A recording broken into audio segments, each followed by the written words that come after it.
Disclaimer, ये कहानी पूरी तरह से काल्पनिक है। इसमें दिखाए गए सभी कैरेक्टर्स, जगहें और घटनाएं सिर्फ राइटर की इमेजिनेशन का हिस्सा है। इस स्टोरी में कुछ मैच्योर या एडल्ट एलिमेंट्स हो सकते हैं जो सिर्फ 18+ ऑडियंस के लिए सूटेबल है। Listener description is strongly advised. हमारा मकसद किसी भी धर्म, जाति या समुदाय की भावनाओं को ठेस पहुंचाना नहीं। आप सुन रहे हैं करोड़पति बाप का नकम्मा बेटा, एक रोमांचक कहानी एक ऐसे युवा की जिसे अपनों ने ठुकरा दिया, लेकिन किस्मत ने उसके लिए कुछ और ही लिख रखा था। हर एपिसोड में मिलेगा रोमांच, जज्बात, सस्पेंस और हैरान कर देने वाले मोड़। तो चलिए बिना किसी देरी के शुरू करते हैं आज का एपिसोड। चैप्टर नंबर 991 से 1000। चैप्टर 991 भयानक मुकीली। यश मोहन ने अपने होंठ काटे और कुछ नहीं बोला। इस बीच वह सोच रहा था कि यह स्वर्णकोर अवस्था चरम स्तर का साधक कितना शक्तिशाली था। वह पहली बार में उसके अभिनय को पहचान सकता था, लेकिन दूसरी बार के बारे में क्या? जहां तक इस आदमी के उसके जाल गठन को देखने की बात थी, उसे इसकी बिल्कुल परवाह नहीं थी। यहां तक कि तन्मय झोंग ने भी इसे देखा था, उनके लिए यह गठन बेकार था। लेकिन केवल यश मोहन ही इस जाल गठन की शक्ति जानता था। यह सिर्फ एक स्तर 3 जाल गठन का आधार था, लेकिन यश मोहन को विश्वास था कि एक बार जब वह गठन पूरा कर लेगा तो स्वर्णकोर अवस्था चरम स्तर के साधक भी बच नहीं पाएंगे। उस स्वर्णकोर अवस्था चरम स्तर के साधक ने यश मोहन को देखा और कहा, यह देखकर कि तुम काफी धनी हो, मैं तुम्हारे दुश्मनों को पहले मरने दूंगा। यश मोहन को उसके शब्द संदिग्ध लगे, लेकिन वह बता नहीं सका कि उनमें वास्तव में क्या गड़बड़ थी। आओ विजय इसके बजाय चिंतित महसूस कर रहा था, क्योंकि यह आदमी उन्हें पता चले बिना द्वीप पर आ गया था। लेकिन वह इस आदमी की बेपरवाही देखकर गुस्से से भर गया था। हालांकि तन्मय झोंग उसके सामने आ गया और बोला, मित्र, इस बेअक्ल का हमसे कुछ झगड़ा है। इसका तुमसे कोई लेना देना नहीं है। क्या तुम भी शामिल होने वाले हो? हमारा आओ चेंग व्यापारी संघ ऐसा नहीं है कि लोग इसका दुरुपयोग कर सकें। स्वर्णकोर अवस्था चरम स्तर के साधक ने अचानक व्यंग्य किया, तुम्हें आओ चेंग व्यापारी संघ को अपने मुंह पर लटकाने की जरूरत नहीं है। यह बुरा नहीं है, लेकिन मैं इसे खतरा नहीं मानता। भले ही स्वर्गीय सम्राट मेरी गंदगी लेना चाहे, मैं उसके लिए लड़ूंगा। तो इसका मतलब है कि तुम हमसे लड़ना चाहते हो, मित्र? तन्मय झोंग ने अष्टकोणीय गदा पकड़ी और कहा। स्वर्णकोर अवस्था चरम स्तर के साधक ने उस गदा को तिरस्कार से देखा और कहा, वह फटी पुरानी गेंद एक स्वर्णकोर अवस्था स्तर 5 के लिए काफी है, लेकिन मेरे लिए नहीं। कितना बेहुदा है, तुम भी तो केवल एक स्वर्णकोर अवस्था साधक हो, फिर भी तुम खुद को नवजात आत्मा अवस्था समझते हो। भाई विजय, इस अक्खड़ कमीने को मारो, महिला साधिका ने तिरस्कार से कहा। केवल यश मोहन जानता था कि इस स्वर्णकोर अवस्था चरम स्तर के साधक ने उसकी अंगूठी पाने में देरी की थी, इसीलिए वह उससे नाखुश थी। सौम्य दिखने वाले स्वर्णकोर अवस्था चरम स्तर के साधक का चेहरा अचानक ठंडा हो गया और उसने अपना हाथ अपने पीछे घुमाया। उस महिला साधिका ने यह भी नहीं देखा कि वह क्या था और उसके शरीर से खून की धुंध फूट पड़ी। उसने उस स्वर्णकोर अवस्था चरम स्तर के साधक को अविश्वास से देखा और कुछ कहना चाहा, लेकिन वह असमर्थ थी और बस मर गई।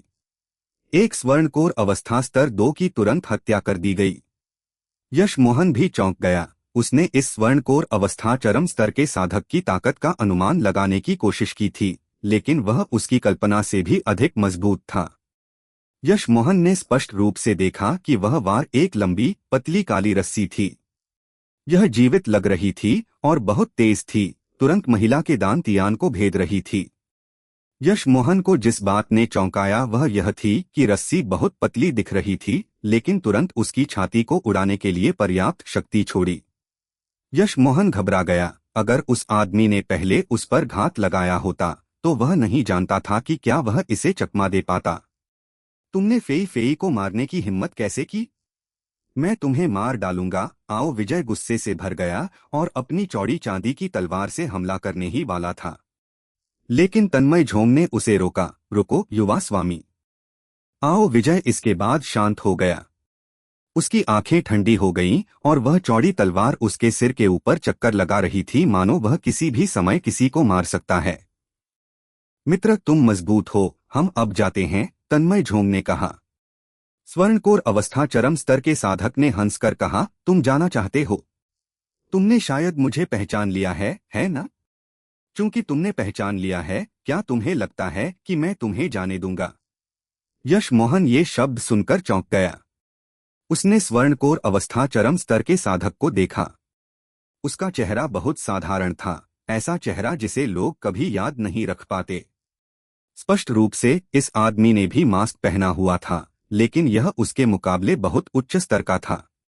इस आदमी का मास्क एक जादुई कलाकृति थी जो लोगों को चेहरा याद रखने में असमर्थ बना देती थी। यश मोहन को यकीन था कि तन्मय झोंग ने इस आदमी को उस रस्सी के कारण पहचाना था। तन्मय झोंग का चेहरा पीला पड़ गया, लेकिन फिर भी उसने मुट्ठी बांधकर कहा, हाँ, मैंने आपको पहचान लिया मित्र। नॉर्थ फार राज्य स्वर्णकोर अवस्था हॉल ऑफ फेम नंबर 3। आओ। विजय चौंक गया। तुम नॉर्थ फार राज्य स्वर्णकोर अवस्था हॉल ऑफ फेम नंबर 3 मोकिली हो? फिर आओ विजय का चेहरा भी पीला पड़ गया। उनमें से दो थे, लेकिन वे मोकिली के लिए बिल्कुल भी काफी नहीं थे। उन्हें उम्मीद नहीं थी कि वह यहां दिखाई देगा। मोकिली का नाम मूल रूप से मोकिली नहीं था। उसका उपनाम मो था और वह बहुत क्रूर था। वह कभी किसी को जीवित नहीं छोड़ता था। इस प्रकार सभी ने उसे मोकिली कहा, जिसका अर्थ था कि अगर वे उससे लड़ रहे थे तो उन्हें इस आदमी के 1000 किलोमीटर के भीतर नहीं आना चाहिए। अन्यथा अगर वे करीब आए तो वे निश्चित रूप से मर जाएंगे। जो भी उससे मिला था वह पहले ही मर चुका था। इसीलिए कोई नहीं जानता था कि वह कैसा दिखता था। वह अकेला था जो स्वर्णकोर अवस्था हॉल ऑफ फेम में नहीं गया था, लेकिन फिर भी रैंकिंग में दिखाई देता था। कुछ ने तो यह भी कहा कि उसने नवजात आत्मा अवस्था प्रारंभिक स्तर के साधकों को मारा था, लेकिन कोई निश्चित रूप से नहीं जानता था। तीसरे स्थान की यह रैंकिंग दशकों पहले दी गई थी। शायद वह अब स्वर्णकोर अवस्था हॉल ऑफ फेम नंबर 1 भी हो सकता था। हमला करो। तन्मय झोंग निर्णायक था। वह जानता था कि मोकिली उन्हें किसी भी कीमत पर नहीं जाने देगा। आओ। विजय ने भी अपनी विशाल चौड़ी तलवार छोड़ी और एक रून फेंक दिया। वह इस कम समय में केवल इस स्तर 6 रून को सक्रिय कर सकता था। यह मोकिली के लिए कुछ नहीं कर सकता था, लेकिन उसे विलंबित करने के लिए पर्याप्त था। तन्मय झोंग की गदा ने फिर से स्थान को दबाया और मोकिली की ओर गरजते हुए चली गई। उसके हाथ में एक काला मोती भी दिखाई दिया। यह लाल बिजली थी। मोकिली को व्यंग्य करते देखकर यश मोहन को तुरंत पता चल गया कि भले ही दोनों अपने सभी साधनों का उपयोग करें, वे मोकिली के बराबर नहीं थे। उसे उम्मीद नहीं थी कि मोकिली इतना मजबूत होगा। यश मोहन शैडोलेस की नींद की परवाह नहीं कर सकता था। उसने शैडोलेस को जगाने के लिए एक हल्की आत्मिक चेतना चोटी का उपयोग किया। उसे इस आदमी की आवश्यकता थी, लेकिन यह आदमी सुनहरे पृष्ठ की दुनिया में सो रहा था। शैडोलेस आत्मिक चेतना चोटी से जाग गया, और जब उसे यश मोहन की इच्छा का पता चला तो वह अप्रसन्न होकर बाहर रेंग गया। उसने यश मोहन पर अपने पैर उठाए, लेकिन अंततः यश मोहन की इच्छा के आगे झुक गया और बाहर चला गया। यश मोहन ने पाया कि सुनहरा बिंदु पहले से ही शैडोलेस की पीठ के आधे से अधिक हिस्से को ढक चुका था। यश मोहन यह देखने के लिए काफी उत्सुक था कि शैडोलेस अब कितना शक्तिशाली था। यश मोहन ने तीनों को लड़ते देखा। आओ। विजय की छाती से खून बह रहा था और उसने मोकिली को संतुष्टि से देखा। स्पष्ट रूप से उसके पास जीने के लिए ज्यादा समय नहीं था। वह शानदार दिखने वाली तलवार बगल में पड़ी थी। तन्मय झोंग खून से लथपथ था। उसकी गदा अनगिनत काली रस्सियों से घिरी हुई थी और हिल नहीं सकती थी। उसके द्वारा फेंकी गई लाल बिजली भी अनगिनत काली रेखाओं से घिरी हुई थी और सक्रिय भी नहीं हो सकती थी। अधिक से अधिक काली रस्सियां दिखाई दे रही थीं, जबकि मोकिली के कपड़ों पर केवल कुछ छेद थे। उसका आचरण बहुत शांत था। स्पष्ट रूप से उसे बिल्कुल संदेह नहीं था कि वह दोनों को मार सकता है। तन्मय झोंग का चेहरा पीला था। उसके माथे पर मोतियों जितना पसीना बह रहा था। यश मोहन ने यह भी देखा कि उसके सामने एक काली रस्सी तैर रही थी जो धीरे धीरे उसके दान तियान की ओर बढ़ रही थी। तन्मय झोंग जानता था कि अगर काली रस्सी उसके दान तियान के पास पहुंची तो वह निश्चित रूप से मर जाएगा, लेकिन वह इसे बिल्कुल भी नहीं रोक सकता था। उसने अपनी सारी साधना सार का उपयोग किया और केवल काली रस्सी को धीमा कर सका। यश मोहन चौंक गया। ऐसा लगता था कि मोकिली केवल एक काली रस्सी से कहीं अधिक को नियंत्रित कर सकता था। लेकिन यश मोहन भी निर्णायक था। अगर उसे घात लगाना था तो यही समय था। अन्यथा जब मोकिली तन्मय झोंग से निपटने के बाद उसकी भी अच्छी स्थिति नहीं होती। चैप्टर 992 पहले ही हमला कर दिया। जैसे ही उसने हमला करने का फैसला किया, उसने जीजू को छोड़ा और पर्पल आई सोल सेवर का अधिकतम उपयोग किया। उसने इस बात की परवाह भी नहीं की कि वह खुद को कितना नुकसान पहुंचा रहा था। उसने इल्यूजन क्लाउड व्हर्लपूल स्ट्राइक का उपयोग पर्पल आई सोल सेवर के साथ किया। यह सबसे शक्तिशाली और क्रूर हमला था जो यश मोहन उपयोग कर सकता था। यह दुश्मन और खुद दोनों के लिए क्रूर था। पूरी शक्ति पर उपयोग किए जाने पर उसका पर्पल आई सोल सेवर खुद को भी काफी नुकसान पहुंचाता था। अपनी स्वर्णकोर अवस्था स्तर 5 की साधना सार के साथ इल्यूजन क्लाउड व्हर्लपूल स्ट्राइक पहले से कहीं अधिक शक्तिशाली थी। भंवर बैंगनी तलवार किरणें घनी थीं और यहां तक कि एक मूर्त बैंगनी भंवर भी बना रही थीं, जो मोकिली को पूरी तरह से घेर रही थीं। हजारों मीटर की दूरी यश मोहन के पैरों के नीचे तेजी से बीत गई। जब बैंगनी तलवार किरणों ने मोकिली को घेर लिया, यश मोहन पहले से ही वहां था। लेकिन जब यश मोहन ने मोकिली के चेहरे पर व्यंग्य देखा तो उसका दिल ठंडा हो गया। उसे बुरा लग रहा था। उसे आखिरकार एहसास हुआ कि वह भावना कहां से आई थी।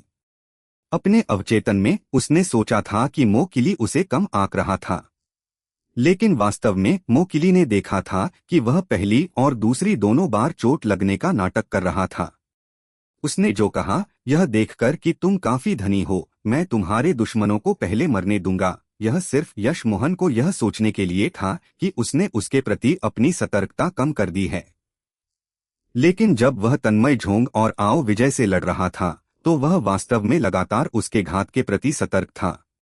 मोकिली ने जो कहा कि उसने उसके जाल गठन को देखा था, वह उसे कम सतर्क बनाने के लिए था और वह इस झांसे में आ गया।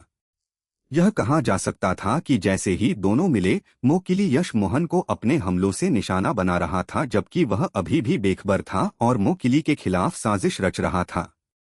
वह वास्तव में इस झांसे में आ गया और मोकिली पर इस समय घात लगाने का विकल्प चुना।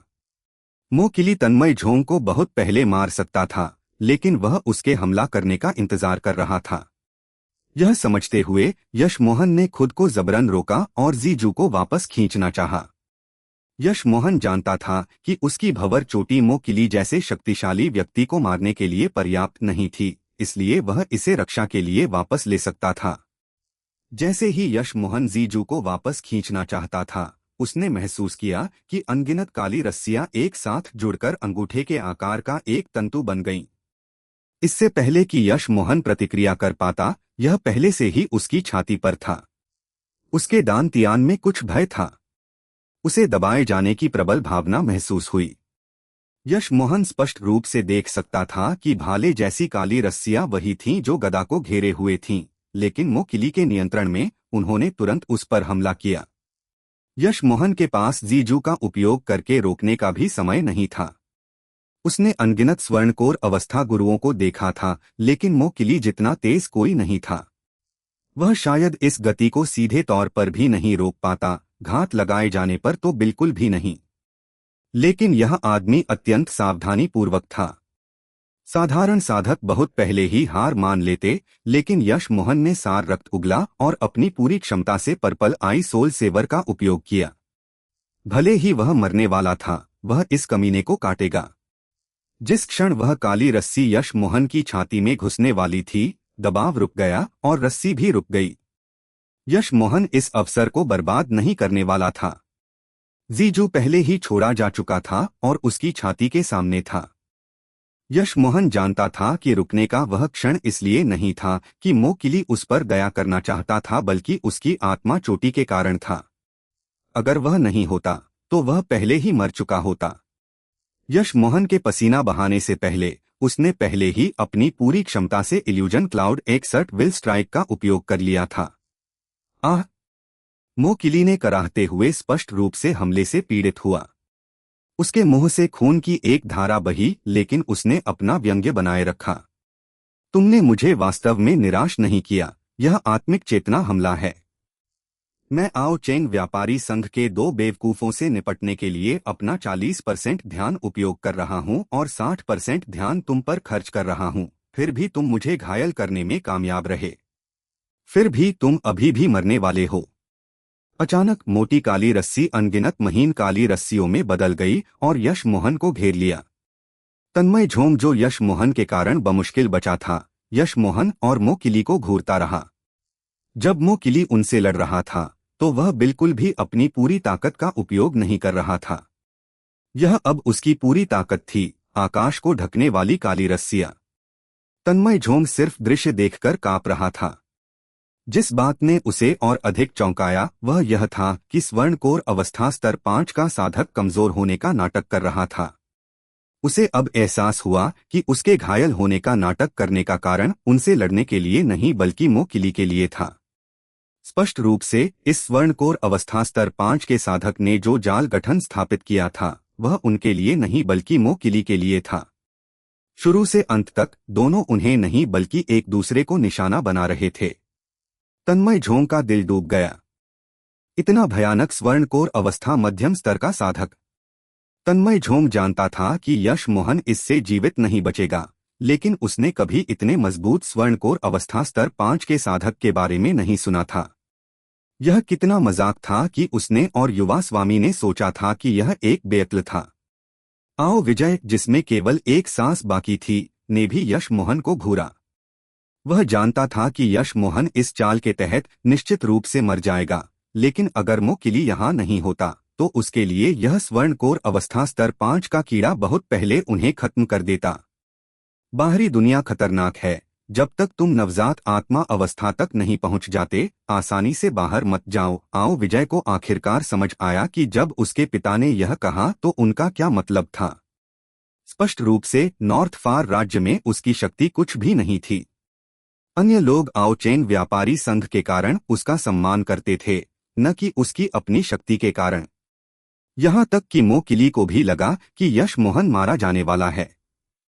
उसने राहत की सांस ली, लेकिन यह भी सोचा कि यह स्वर्णकोर अवस्था स्तर 5 का साधक उसका अब तक का सबसे मजबूत प्रतिद्वंद्वी था।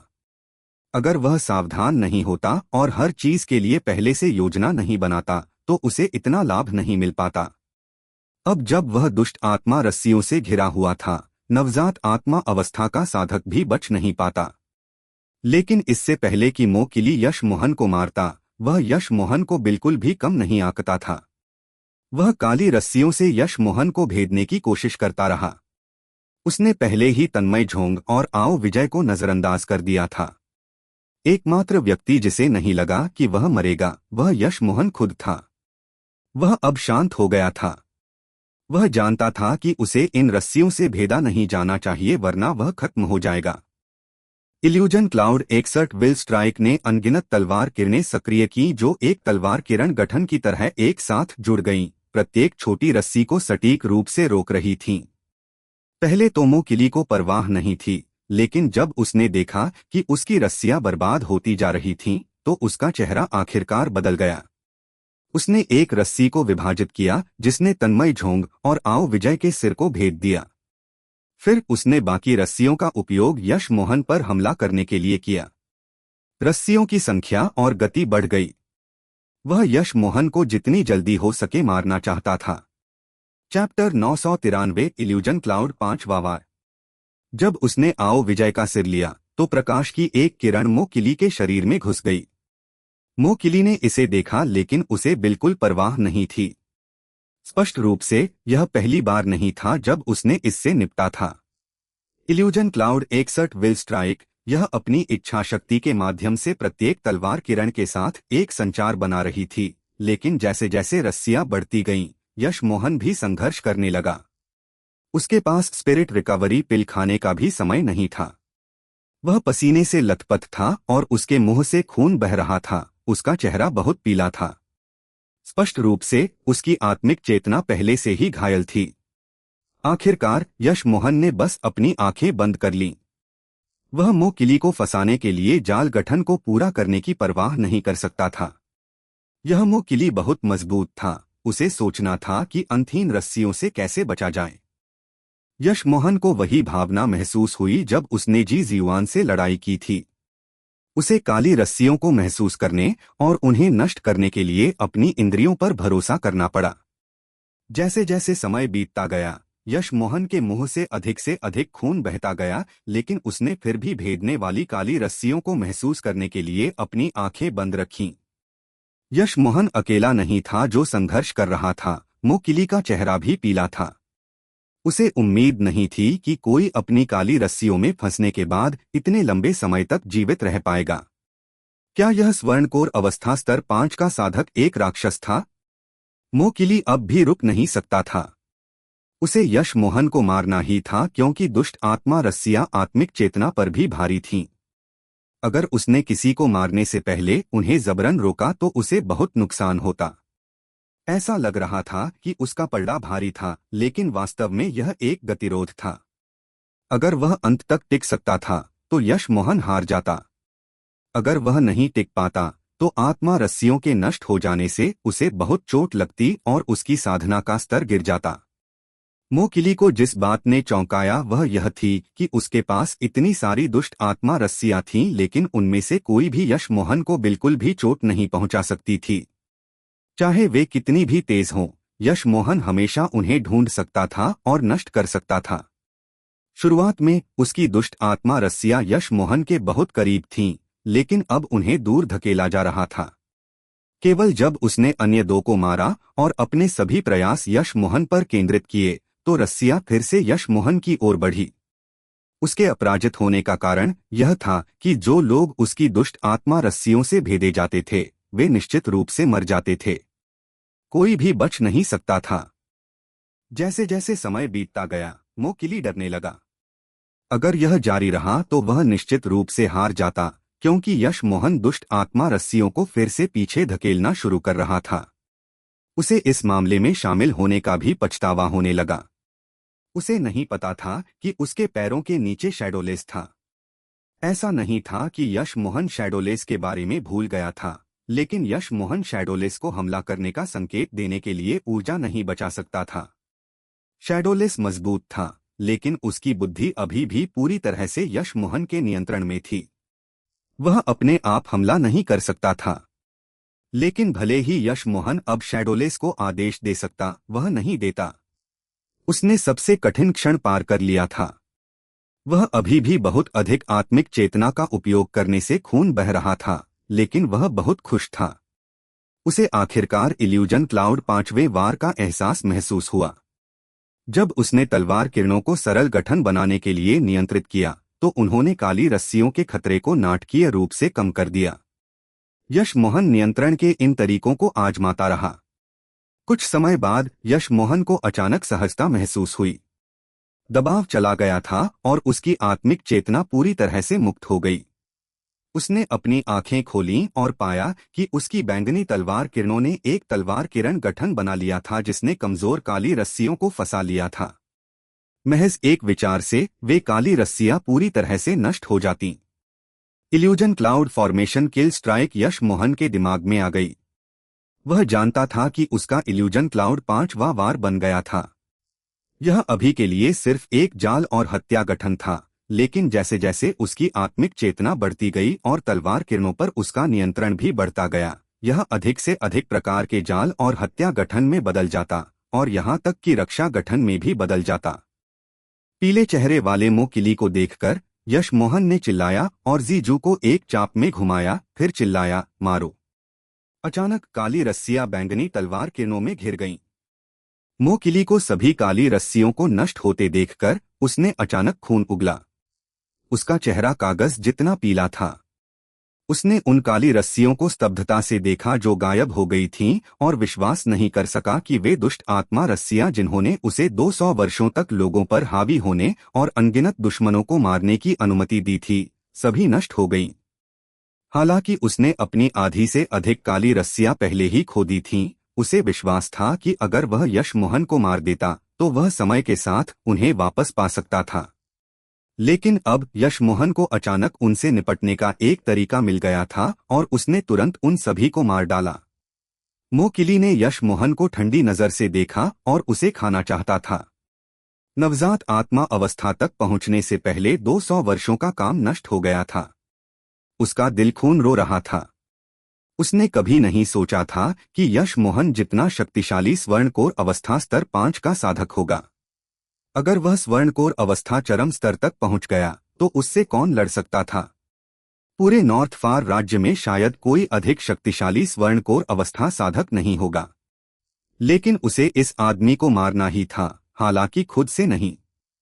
वह यश मोहन को नहीं मार सकता था, लेकिन उसे केवल यह खबर फैलानी थी कि यश मोहन ने आओ विजय को मारा है और यह स्वर्णकोर अवस्था स्तर 5 का साधक ज्यादा दिन नहीं जीवित रहेगा। उसकी तरह हर कोई छिप नहीं सकता था। तुम्हें इसका पछतावा होगा। मोकिली ने बहुत देर तक यश मोहन को ठंडी नजर से देखा और फिर कहा। यश मोहन मुस्कुराया, मुझे पछतावा होगा या नहीं, तुम इसे देखने के लिए जीवित नहीं रहोगे। तुम्हें लगता है कि तुम मुझे एक अधूरे स्तर 3 जाल गठन में फंसा सकते हो। बेवकूफ, मोकिली ने कहा। यश मोहन ने उत्तर नहीं दिया और शैडोलेस को हमला करने का आदेश दिया, जबकि दसियों गठन झंडे फेंके। उसी समय मोकिली ने अपनी गतिशीलता तकनीक का उपयोग किया। लेकिन जैसे ही उसने इसका उपयोग किया, उसे अपनी मेरिडियन में दर्द महसूस हुआ। तुरंत वह जान गया कि उस पर घात लगाया गया था। उसने तुरंत शैडोलेस को घेर लिया। वह बहुत धैर्यवान व्यक्ति था, लेकिन यह स्वर्णकोर अवस्था स्तर 5 का साधक उससे भी अधिक धैर्यवान था। उसने ऐसा घातक वार तभी किया जब वह भागने वाला था। यह व्यक्ति बहुत डरावना था। मोकिली बस जितना दूर हो सके भागना चाहता था। उसने तुरंत अपना सार रक्त जलाने और शैडोलेस को बाहर निकालने का फैसला किया। अगले ही पल उसकी आकृति गायब हो गई। यश मोहन ने मोकिली की निर्णायकता और उसकी साधनासार तथा आत्मिक चेतना की शक्ति की सराहना की। वह इतने लंबे समय से उससे लड़ रहा था, लेकिन फिर भी शैडोलेस को केवल एक घूंट सार रक्त से बाहर निकाला। यह भी तब था जब शैडोलेस पहले से कहीं अधिक मजबूत था। थर्ड, मोकिली को अचानक कुछ किलोमीटर दूर रोक दिया गया। उसने यश मोहन को अविश्वास से देखा और उसकी ओर डर से इशारा किया। तुम एक गठन गुरु भी हो। स्पष्ट रूप से, अगर यश मोहन गठन गुरु नहीं होता तो वह जाल गठन को इतनी जल्दी कैसे पूरा और सक्रिय कर पाता। दूसरी बार मोकिली ने खतरा महसूस किया। आखिरी बार उसने यह भावना एक नवजात आत्मा अवस्था स्तर 1 के खिलाफ महसूस की थी। उस समय उसने अपनी बुद्धि का उपयोग किया और दुष्ट आत्मा रस्सियों से नवजात आत्मा अवस्था को फंसाने और मारने से पहले खुद को बहुत नुकसान पहुंचाया। तुमने कहा कि तुम भाग सकते हो, मैं देखना चाहता हूं कैसे। शैडोलेस जाओ। यश मोहन ने फिर जीजू को एक लहर दी, जिससे बैंगनी तलवार किरणों का एक और हमला आया। चैप्टर 994, जाने का कोई अधिकार नहीं। मोकिली क्रोधित था। यश मोहन ने उस चीज से फिर से उस पर घात लगाने की हिम्मत कैसे की। अगर उस पर फिर से घात लगाया गया तो उसे मोकिली नहीं कहा जाता। भले ही उसकी दुष्ट आत्मा रस्सियां चली गई थीं, वह कोई कमजोर व्यक्ति नहीं था। यह सोचकर उसकी आत्मिक चेतना फिर से दर्द से भड़क उठी। वह शापित आत्मिक चेतना हमला। इस स्वर्णकोर अवस्था स्तर 5 के पास कितने तुरुप के पत्ते थे। वह लगभग बेतुका शक्तिशाली था, लेकिन दर्द के उसी पल में शैडोलेस फिर से उसकी मेरिडियन में प्रवेश कर गया। इस समय जीजू ने अनगिनत तलवार किरणें लाईं और मोकिली को घेर लिया। मोकिली ने पहले ही एक गोल ढाल छोड़ दी थी, लेकिन आत्मिक चेतना चोटी के कारण वह पूरी तरह से तलवार किरण को रोक नहीं सका। साथ ही शैडोलेस ने पहले ही उसके सार रक्त को भस्म करना शुरू कर दिया था। 2 बैंगनी तलवार किरणों ने मोकिली के शरीर को भेद दिया और उसका शरीर जम गया। वह शैडोलेस और यश मोहन के संयुक्त हमले को रोकने में सक्षम नहीं था। उसे आखिरकार एहसास हुआ कि पहले बैंगनी तलवार किरणें कितनी शक्तिशाली थीं। उसने पहले उन्हें हल्के में लिया था, लेकिन अब उसे एहसास हुआ कि ऐसा केवल इसलिए था क्योंकि यश मोहन पहली बार उन्हें पूरी तरह से सक्रिय नहीं कर पाया था। जब बैंगनी तलवार किरणों ने उसके शरीर को भेदा तो उसे लगा कि उसकी साधना सार तेजी से बह रही है। मैं मोकिली अपने पूरे जीवन में प्रभावशाली रहा हूं, लेकिन अब मैं यहां मरने वाला हूं। मैं असंतुष्ट हूं। मोकिली अपनी आंखों में अंतहीन घृणा और असंतोष के साथ गिर गया। यश मोहन ने बिना किसी हिचकिचाहट के 3 संचय अंगूठियां लीं और मोकिली के शरीर को जला दिया, फिर गठन को पैक किया और जल्दी से चला गया। मोकिली ने लड़ाई के दौरान आओ विजय को मारा था। यह आओ विजय के पीछे के व्यक्ति को यहां लाना था। वह भागने में तेज था और आत्मिक चेतना के निशान को हटाने का एक तरीका जानता था, इसलिए भले ही स्वामी आ जाए वह ठीक था। इस बीच यश मोहन वह होता जो बच नहीं पाता। यश मोहन के जाने के कुछ ही समय बाद 50 के दशक में एक व्यक्ति जल्द ही आ गया। उसने मृत आओ विजय और तन्मय झोंग को देखा। उसके दिल में क्रोध भड़क उठा और उसने शाप दिया, कोई भी हो, मेरे बेटे को मारने के लिए मैं तुम्हें टुकड़े टुकड़े कर दूंगा। कुछ दिनों तक घूमने के बाद यश मोहन आखिरकार पेई है शहर वापस आया। यश मोहन को जिस बात ने चौंकाया वह यह थी कि शहर में अचानक बहुत सारे उच्च स्तरीय साधक आ गए थे। उनमें से अधिकांश खोखली आत्मा अवस्था से ऊपर थे। इससे वह चिंतित हो गया। यश मोहन तुरंत मोयू वापस आ गया। यश मोहन ने वापस आते ही सभी को बुलाया, यह पूछना चाहता था कि उसके जाने के बाद क्या हुआ, लेकिन किसी को बुलाने की जरूरत नहीं थी, सभी पहले ही इकट्ठा हो चुके थे। केवल संजना अभी भी एकांत साधना में थी। सोंग यांगजू ने उत्साह से यश मोहन का हाथ पकड़ लिया। अब मोयू वह मोयू नहीं था जो उसने छोड़ा था। वहां सिर्फ 2 गोली गुरु नहीं थे, अब 3 स्तर 6 गोली गुरु और 1 स्तर 7 गोली गुरु थे। ली जिनवेन स्वर्ण कोर अवस्था स्तर 9 का था। स्पष्ट रूप से ब्लू वेन गोली ने उसकी बहुत मदद की थी। जेन जियाओशान फिर से स्वर्ण कोर अवस्था स्तर 3 पर वापस आ गई थी। यशिका मोहन और सोम यांगजू दोनों आधार स्थापना अवस्था चरम स्तर पर थे। वे स्वर्ण कोर अवस्था से एक कदम दूर थे और उन्हें केवल आवश्यक साधना बढ़ाने वाली गोली की कमी थी। दोनों के 2 साल से भी कम समय में साधना के इस स्तर तक पहुंचने का कारण आंशिक रूप से उनकी आध्यात्मिक जड़ें थीं, लेकिन इसलिए भी क्योंकि यश मोहन उन्हें आत्मिक श्रेणी की गोलियां प्रदान कर रहा था। 8 सितारा और 9 सितारा संप्रदायों के पास भी ऐसी चीजें नहीं होती थीं, लेकिन यश मोहन ने उन्हें आधार स्थापना अवस्था के साधकों को दी थीं। यहां तक कि सुयू और शेन यिझोंग भी ची संग्रह स्तर 8 पर थे। युवराज सिंह आधार स्थापना अवस्था स्तर 5 पर था।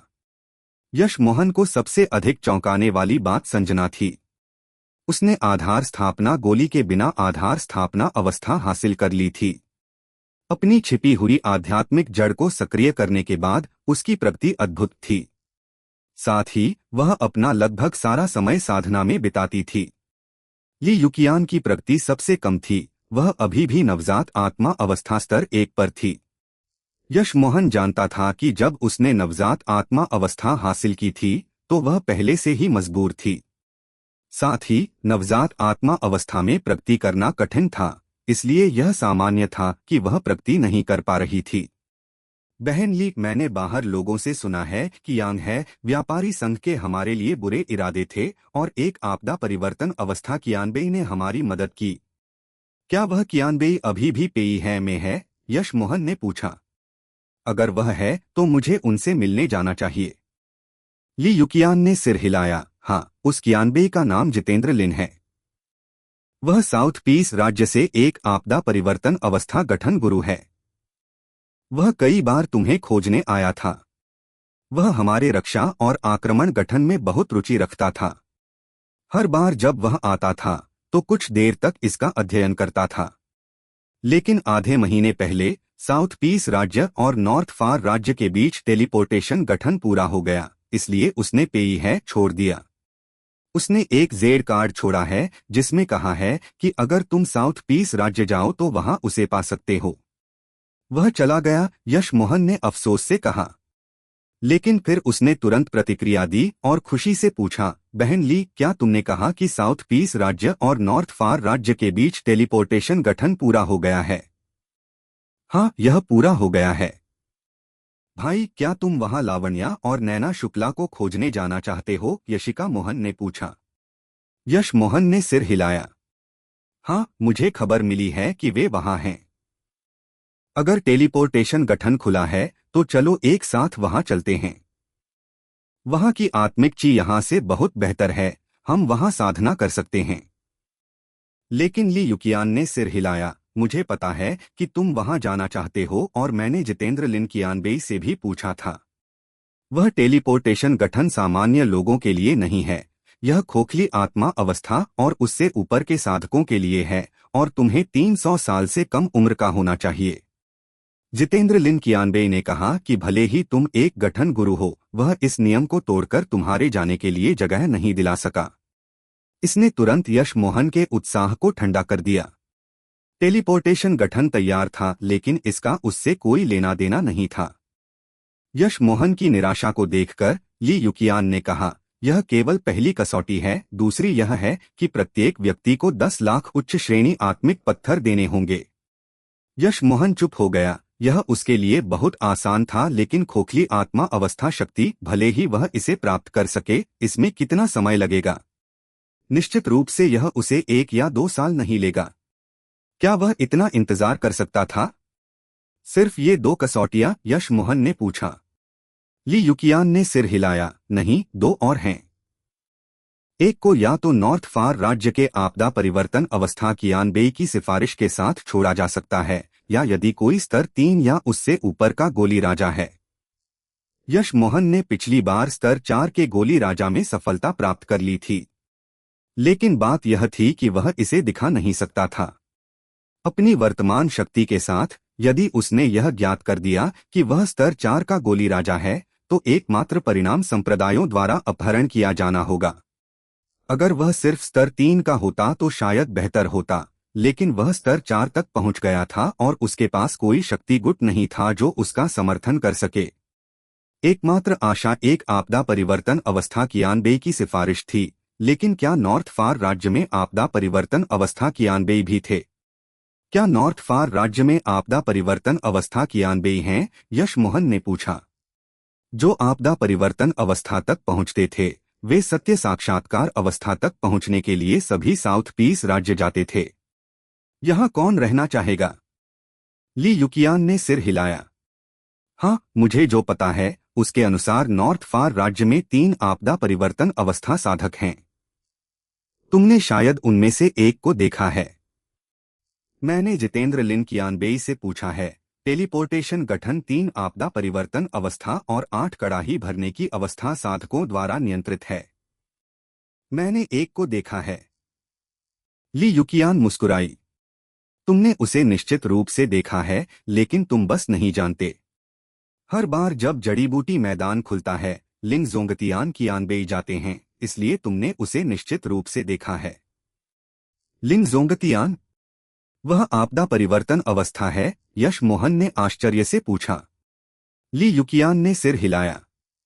हाँ, लिंग जोंगतियान 3 आपदा परिवर्तन अवस्था साधकों में से एक हैं।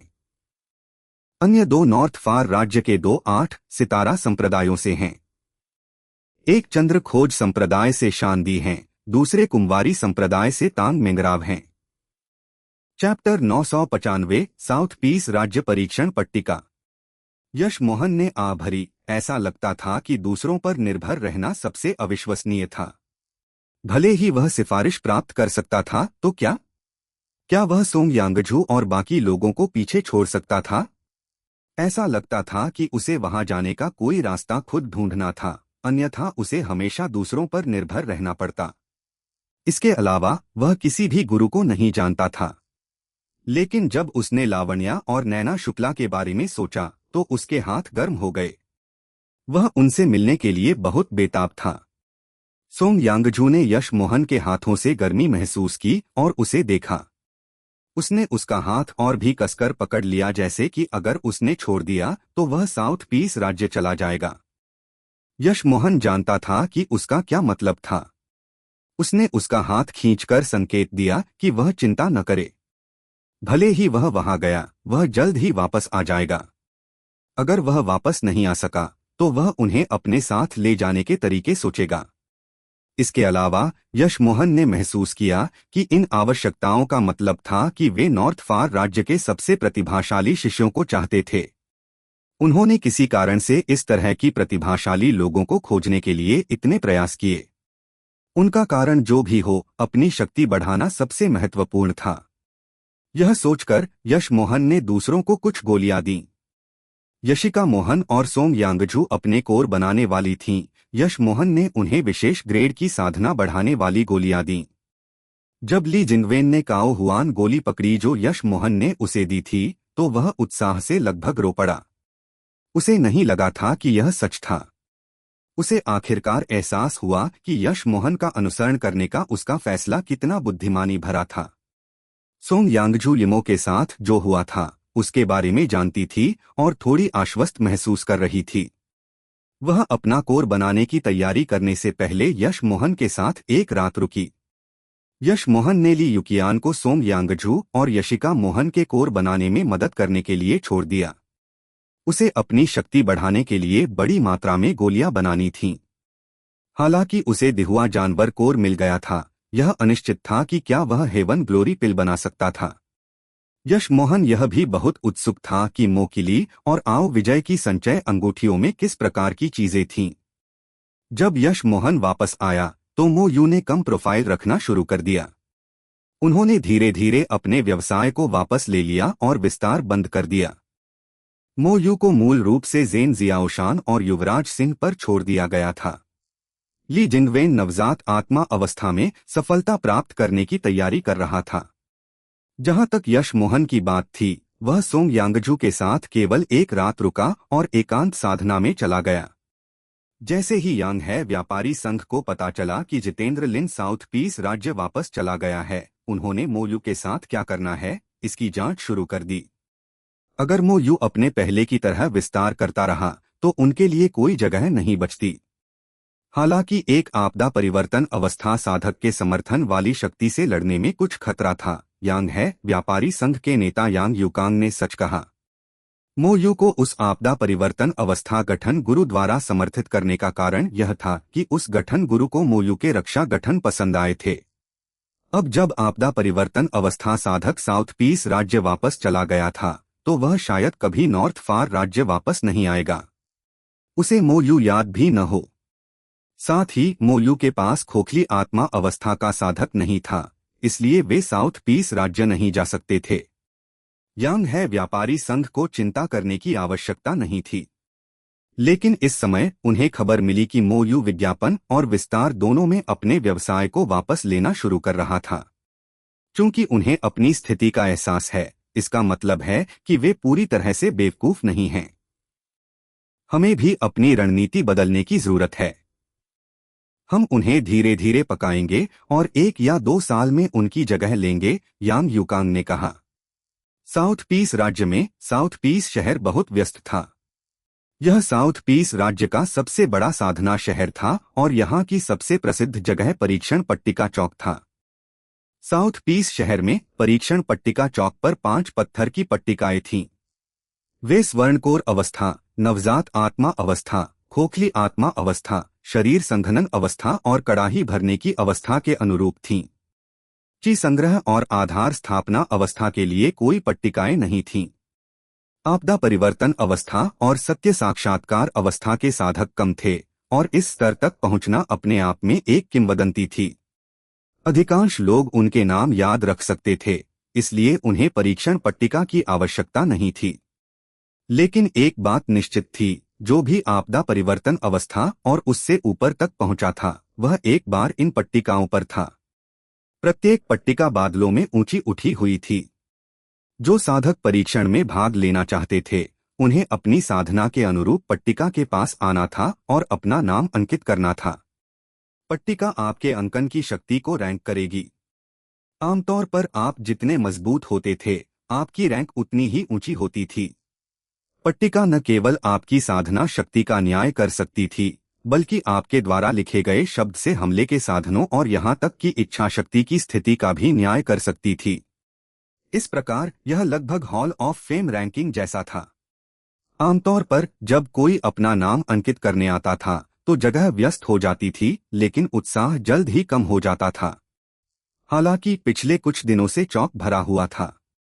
साउथ पीस राज्य के लगभग सभी अभिजात शिष्य यहाँ आए थे क्योंकि ये कुछ दिन साउथ पीस शहर की सामाजिक सभा थे। संप्रदायों के अभिजात शिष्य अपने कियानबेई के साथ यहाँ आते थे और साधना के बारे में चर्चा करते थे और वस्तुओं का व्यापार करते थे। हर कोई अभिजात वर्ग का सबसे अच्छा था।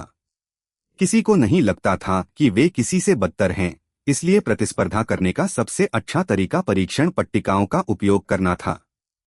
केवल कुछ ही साधक अनसुलझे संघर्षों के कारण जीवन मरण की लड़ाई चुनते थे। इस बार यह सामाजिक सभा मुख्य रूप से स्वर्णकोर अवस्था और कुछ नवजात आत्मा अवस्था साधकों के लिए थी। एक स्वर्णकोर अवस्था पट्टिका के सामने नीली कमीज में एक युवक ने इस पट्टिका को गर्व से देखा। उसके कपड़े बिना हवा के हिल रहे थे। स्पष्ट रूप से उसकी साधना सार ने उसके शरीर को घेर लिया था। सभी ने इस युवक को देखकर चुप हो गए, उसके नाम अंकित करने की प्रतीक्षा कर रहे थे। एक कोने में महिलाओं का एक समूह खड़ा था।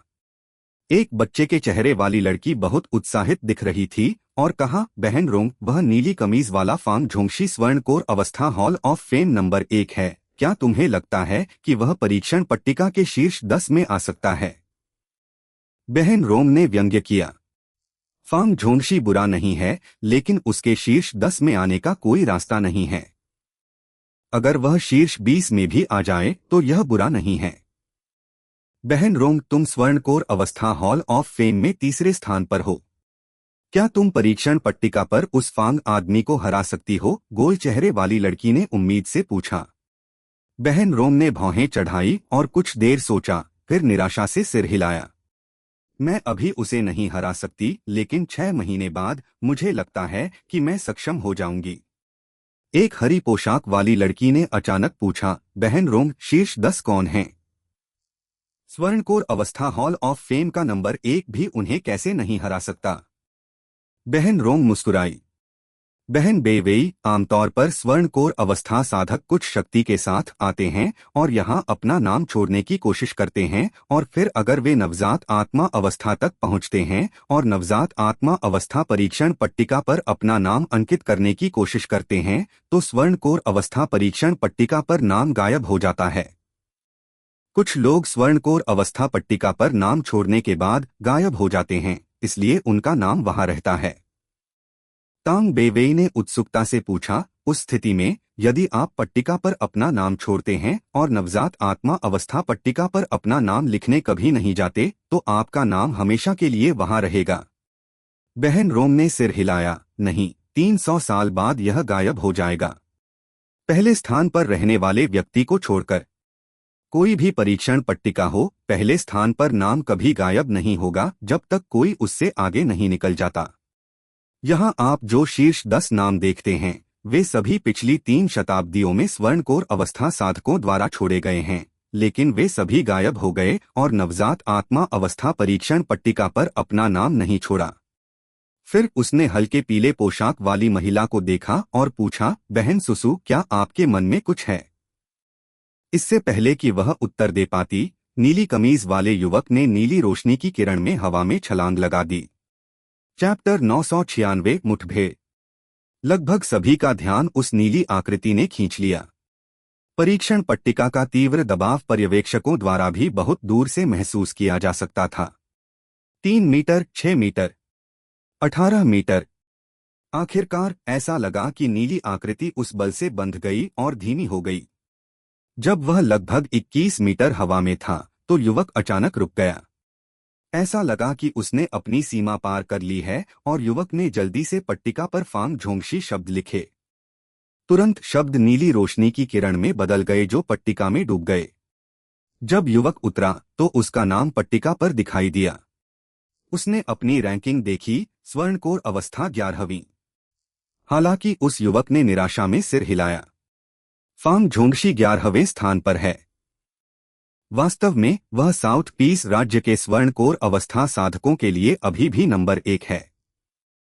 हाँ, बिजली तत्व साधना विधि बहुत शक्तिशाली है। गायब हो गए कियानबेई के अलावा वह वास्तव में नंबर 1 है। वह बहुत संतुष्ट नहीं लग रहा है।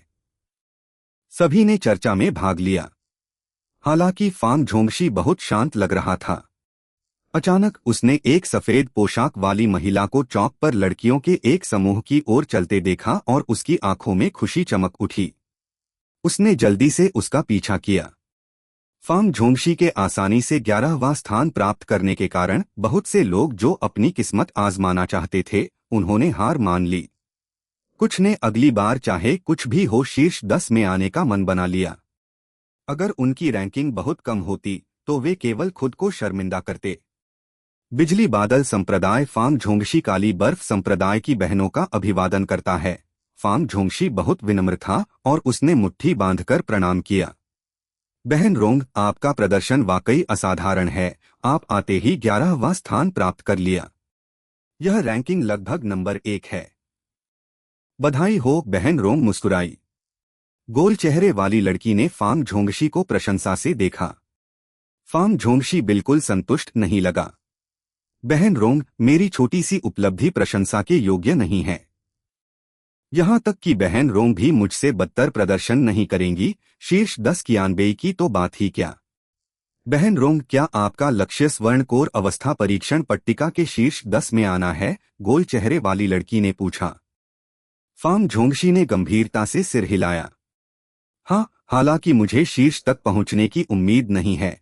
मुझे नवजात आत्मा अवस्था तक पहुंचने से पहले शीर्ष 10 में आना ही है। फिर उसने सफेद पोशाक वाली महिला को देखा। हालांकि वह महिला खुशी से 2 अन्य महिलाओं के साथ बात कर रही थी और उसने उसे बिल्कुल भी नोटिस नहीं किया। बहन किंगस्यू। तांग बेवेई उस सफेद पोशाक वाली महिला के आने पर उसकी ओर दौड़ी। उसने उसे कसकर गले लगाया। लावण्या भी आई और तीनों बहुत उत्साहित हो गईं। जब से वे अलग हुए थे यह पहली बार था जब वे फिर से मिली थीं। बहन सुसु बेवेई, मैं हमेशा तुमसे मिलने जाना चाहती थी लेकिन। नैना शुक्ला की आंखें बोलते समय लाल हो गईं। लावण्या अलग थी। अगर यह यश मोहन से संबंधित कुछ नहीं था तो वह चाहे कितनी भी रोमांचक बात क्यों न हो अपनी भावनाओं को नियंत्रित करती थी। लेकिन तांग बेवेई और यशिका मोहन अलग थीं। वे अपनी भावनाओं को अपने चेहरे पर दिखाती थीं।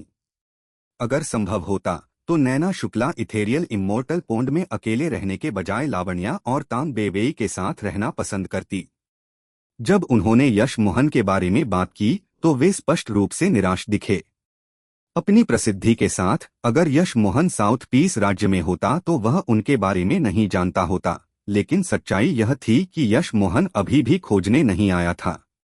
एकमात्र स्पष्टीकरण यह था कि वह साउथ पीस राज्य में नहीं था। फाम झोंगशी और झाओ रोंग ने तीनों को आश्चर्य से देखा। लुओ सुसु की सुंदरता पूरे साउथ पीस राज्य में जानी जाती थी, लेकिन काली बर्फ संप्रदाय के लोग जानते थे कि उसे बात करना पसंद नहीं था। वह तांग बेवेई के अलावा किसी से शायद ही कभी कुछ कहती थी। झाओ रोंग यह भी जानती थी कि सफेद पोशाक वाली महिला इथेरियल इमोर्टल पोंड की नैना शुक्ला थी, जो साउथ पीस राज्य की 10 सुंदरियों में से एक थी। आमतौर पर 10 सुंदरियां प्रसिद्ध थीं, लेकिन शायद ही कभी इस तरह करीब होती थीं। लावण्या, नैना शुक्ला और तांग बेवेई एक साथ बातें कर रही थीं। सफेद, हरा और हल्का पीला तीनों रंग एक दूसरे के बिल्कुल विपरीत थे और चौक से लगभग सारा ध्यान यहाँ केंद्रित था। बहन किंगस्यू, आपकी साधना गति वाकई बहुत तेज है। आप पहले से ही स्वर्णकोर अवस्था स्तर 3 पर हैं। फाम झोंगशी अचानक आया और मुट्ठी बांधकर प्रणाम किया। तुम कौन हो? किंगस्यू तुम्हारे कहने की चीज नहीं है, लावण्या ने ठंडे स्वर में कहा। फाम झोंगशी को थोड़ी अजीबता महसूस हुई। उसे विश्वास था कि लावण्या जानबूझकर ऐसा कह रही थी। यह संभव नहीं था कि यहाँ कोई उसे नहीं जानता हो। वह नहीं जानता था कि लावण्या वास्तव में नहीं जानती थी कि वह कौन था और बस इस बात से नाखुश थी कि उसने नैना शुक्ला से बात करने की कोशिश की थी। फाम झोंगशी एक सज्जन व्यक्ति था और मुस्कुराया। बिजली बादल संप्रदाय फाम झोंगशी काली बर्फ संप्रदाय की बहन लो सुसु का अभिवादन करता है। उसका स्वर सच्चा था और बिल्कुल भी चुलबुला नहीं लग रहा था। लावण्या ने भौहें चढ़ाई और तांग बेवेई और नैना शुक्ला को दूसरी जगह बात करने के लिए ले जाना चाहा जब उसने किसी और को कहते सुना, बहन सुसु, मुझे नहीं लगा था कि तुम भी यहाँ हो। एक और समूह आया। उनका नेतृत्व करने वाले व्यक्ति ने हल्के बैंगनी साधक वस्त्र पहने थे। रूप और स्वभाव के मामले में वह फाम झोंगशी से भी बेहतर था। लावण्या ने बिल्कुल कुछ नहीं कहा और बस नैना शुक्ला और तांग बेवेई को खींचकर ले जाने वाली थी। बहन सुसु, यह इन्फिनिटी संप्रदाय के नंबर 1 शिष्य युआन गुआननान हैं। वह केवल 36 वर्ष के हैं, लेकिन पहले से ही नवजात आत्मा अवस्था स्तर 2 में हैं। झाओ रोंग ने लावण्या को रोकने और परिचय देने के लिए जल्दी से कहा। इन्फिनिटी पूरे लौकिक चंद्रभूमि का शीर्ष संप्रदाय था।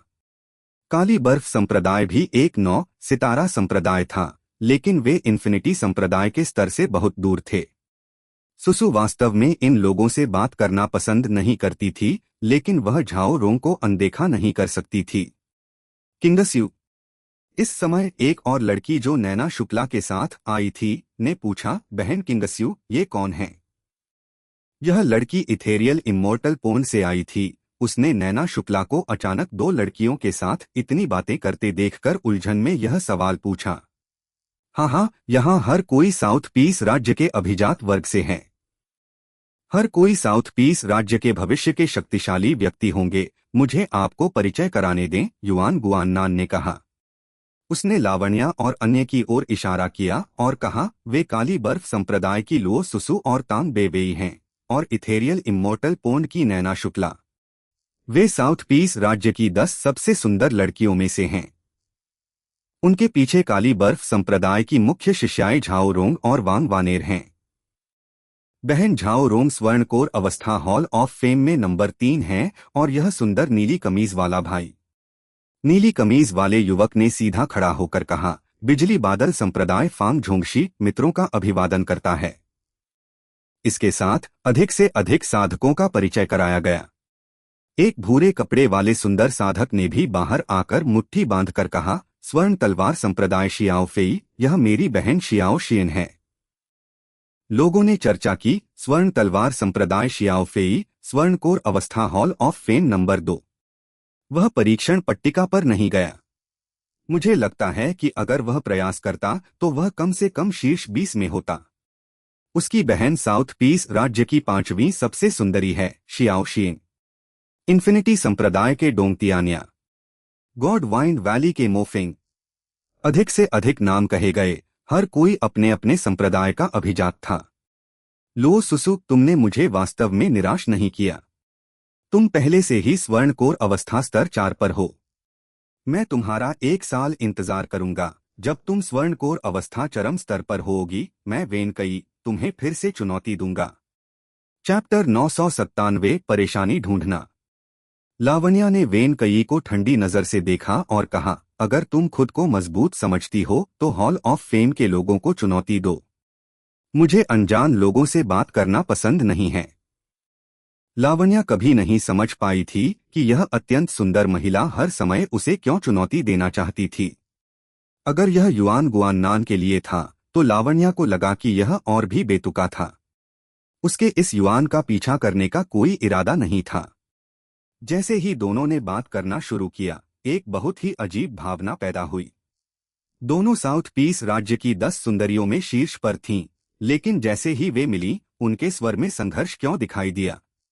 नैना शुक्ला ने वेनकई का अध्ययन किया। वह उससे और लावण्या से भी थोड़ी लंबी थी। उसके कंधे तक के बाल थे और उसका अत्यंत सुंदर चेहरा कुछ अभिमानी था। उसकी त्वचा बेवेई जितनी सफेद नहीं थी, लेकिन उसमें एक अद्वितीय स्त्रैण आकर्षण था।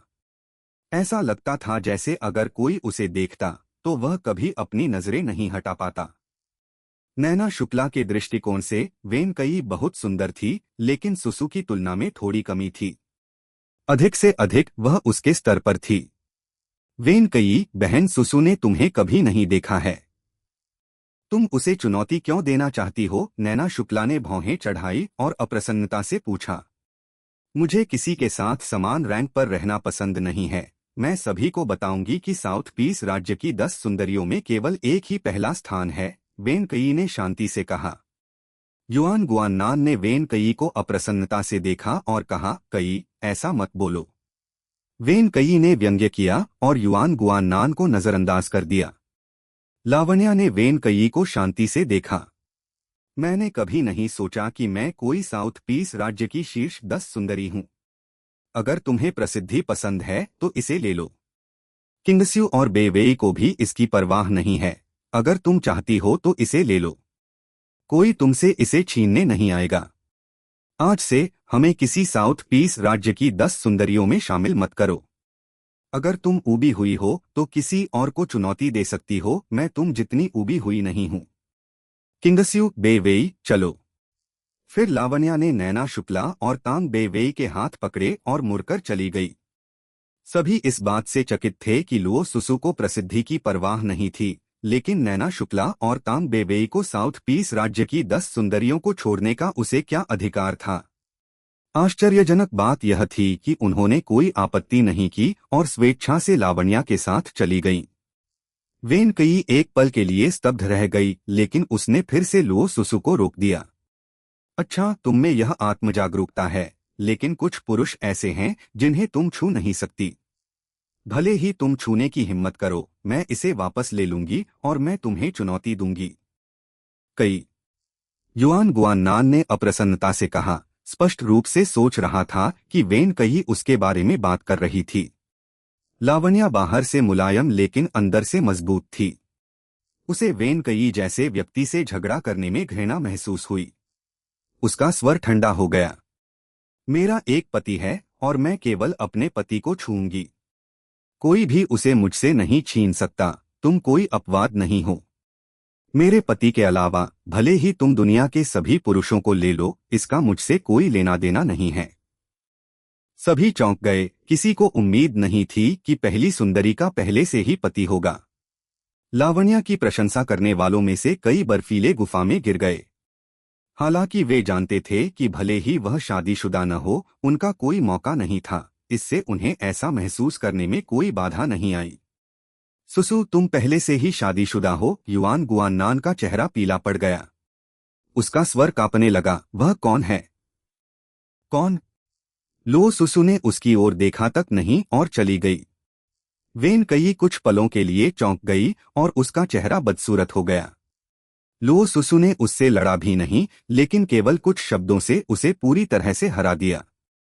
भले ही वह दुनिया के सभी पुरुषों को ले ले, इसका उससे कोई लेना देना नहीं है। यह स्पष्ट रूप से कह रहा था कि वह एक व्यभिचारी महिला थी।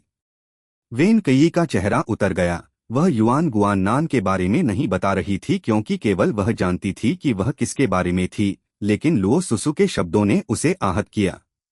उसने अपने दिल में कसम खाई कि चाहे तुम्हारा पति कोई भी हो, मैं तुम्हें बता दूंगी कि कोई भी मुझे उस आदमी को पाने से नहीं रोक सकता जो मुझे चाहिए।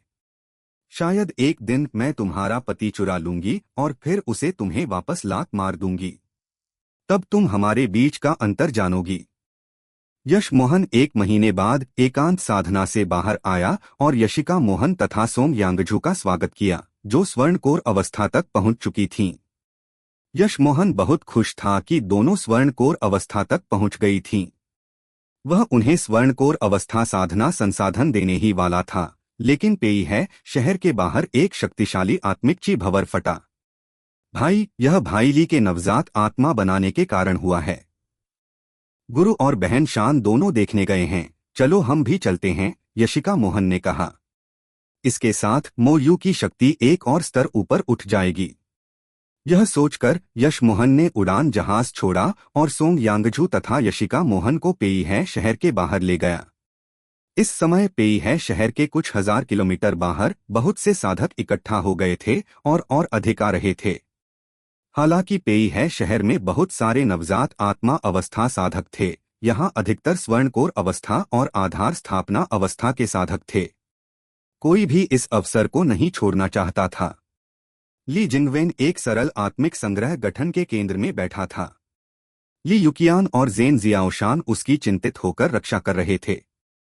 समझदार साधक 3 किलोमीटर दूर खड़े थे, लेकिन कुछ स्वर्णकोर अवस्था साधक थे जिन्हें बिल्कुल परवाह नहीं थी कि कोई अपना नवजात आत्मा बना रहा है। वे बहुत करीब खड़े थे और उनके चेहरे पर लापरवाह भाव था। यश मोहन यह देखकर क्रोधित हो गया। नवजात आत्मा बनाने के लिए पूर्ण एकाग्रता की आवश्यकता होती थी और बिल्कुल कोई रुकावट नहीं होनी चाहिए। ली जिंगवेन के पास रक्षा गठन भी नहीं था। गुरु, यशिका मोहन की पुकार सुनकर ली युकियान और दूसरों ने पीछे मुड़कर यश मोहन को देखा। आखिरकार उनके चिंतित चेहरे हल्के हो गए। यश मोहन ने उड़ान भरी और आसपास के साधकों को मुट्ठी बांधकर प्रणाम किया। मित्रों, आज हमारे MOU के प्रबंधक ली अपना नवजात आत्मा बना रहे हैं। आने के लिए धन्यवाद, लेकिन कृपया 5 किलोमीटर की दूरी पर पीछे हटें, मुझे एक गठन स्थापित करने की आवश्यकता है। MOU का यश मोहन आप सभी का धन्यवाद करता है। MOU का यश मोहन? वह MOU का मालिक है जो हमेशा कहीं नहीं दिखता। वह केवल स्वर्णकोर अवस्था स्तर 5 का कैसे है?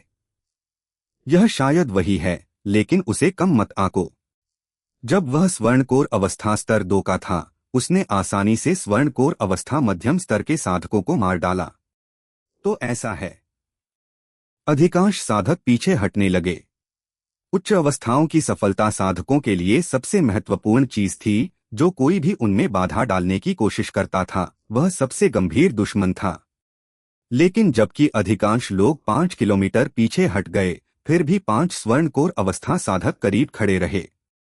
वे बहुत करीब थे, ली जिंगवेन से केवल 1 किलोमीटर दूर।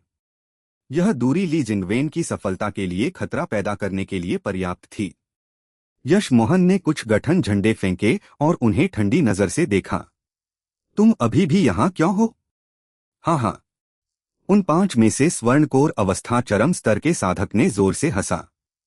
कितना मजाक है, उसकी सफलता का मुझसे क्या लेना देना? क्या यह जगह तुम्हारी है?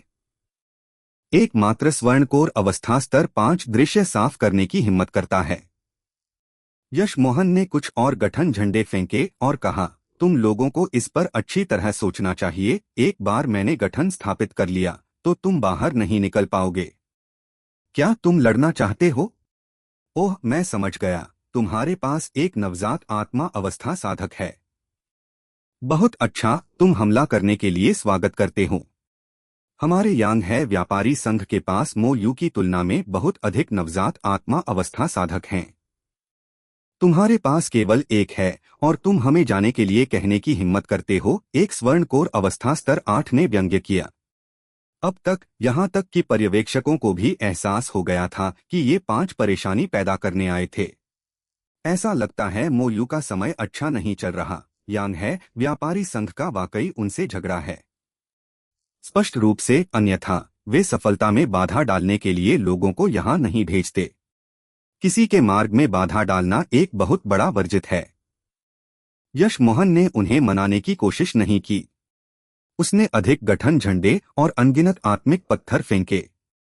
कोई नहीं बता सकता था कि यश मोहन कौन सा गठन स्थापित कर रहा था, लेकिन जैसे जैसे यश मोहन ने अधिक गठन झंडे फेंके, आसपास की आत्मिक ची घनी होती गई और ली जिंगवेन धीरे धीरे धुंधला होता गया। आखिरकार यांग है व्यापारी संघ के 5 साधक भी धुंधले हो गए। चैप्टर 998 बिजली से तुम्हें मारना। जब 5 साधक बाहर नहीं देख सके तो उन्हें एहसास हुआ कि यश मोहन ने वास्तव में उन्हें फंसाने की हिम्मत की थी। लेकिन फिर भी वे चिंतित नहीं थे। MOU यांग है व्यापारी संघ के खिलाफ कुछ भी करने की हिम्मत नहीं करेगा। अंत में 5 एक दूसरे को भी नहीं देख सकते थे। अच्छा नहीं है, हम फंस गए हैं। चलो एक साथ काम करें और गठन तोड़े। स्वर्णकोर अवस्था चरम स्तर के साधक ने चिल्लाया। लेकिन किसी ने उसे उत्तर नहीं दिया। 5 स्पष्ट रूप से गठन द्वारा अलग कर दिए गए थे। अब स्वर्णकोर अवस्था चरम स्तर के साधक को चिंता होने लगी। ऐसा लगता था कि MOU को परवाह नहीं थी कि वे यांग है व्यापारी संघ से हैं या नहीं। जब वह यश मोहन का नाम चिल्लाने ही वाला था, आकाश अचानक अंधेरा हो गया। आकाश में 9 चौपस्टिकाकार की बिजली चमकी। यश मोहन ने ली जिंगवेन के आत्मिक संग्रह गठन को मजबूत करने में मदद की, जबकि बिजली आकर्षण गठन स्थापित किया। इस बार बिजली आकर्षण गठन खुद के लिए नहीं था, बल्कि 5 स्वर्णकोर अवस्था साधकों के लिए था। पहले उसने ली युकियान को कुछ बिजली की गोलियां लेने में मदद की थी। अब 5 स्वर्णकोर अवस्था साधकों को यह करना था। यश मोहन को यकीन था कि 5 उसकी तरह बिजली स्रोत को अवशोषित नहीं कर सकते थे। एक बार अंतिम बिजली की गोली गिरी तो वे निश्चित रूप से मर जाते। ली जिंगवेन की स्थिति ली युकियान से अलग थी। उसके पास 2 शीर्ष ग्रेड रक्षा आत्मिक कलाकृतियां थीं, साथ ही 5 परोपकारी स्वर्णकोर अवस्था साधक भी थे। यश मोहन बिल्कुल चिंतित नहीं था। यश मोहन ने गठन स्थापित करने के बाद वह बाहर आया। वह बहुत लंबे समय तक वहां नहीं रहना चाहता था और लोगों को बहुत अधिक सोचने पर मजबूर नहीं करना चाहता था। यश मोहन को अकेले 5 स्वर्णकोर अवस्था साधकों के बिना बाहर आते देखकर हर कोई हैरान था, लेकिन बिजली पागल होने लगी थी। उनका ध्यान उस पर केंद्रित था और उन्होंने जल्द ही 5 स्वर्णकोर अवस्था साधकों को भुला दिया। संघ नेता, ये हमारे यांग है व्यापारी संघ के लोग बाहर क्यों नहीं आए? एक और स्वर्णकोर अवस्था चरम स्तर का साधक बाहर आया और अनादरपूर्ण स्वर में पूछा। यश मोहन ने व्यंग्य किया और अचानक अपनी आवाज ऊंची की, तुम वाकई अजीब बात करते हो। अभी अभी मैं अपने प्रबंधक के लिए एक रक्षा गठन स्थापित करने में मदद कर रहा था और तुम्हारे लोगों को बाहर आने के लिए कहा।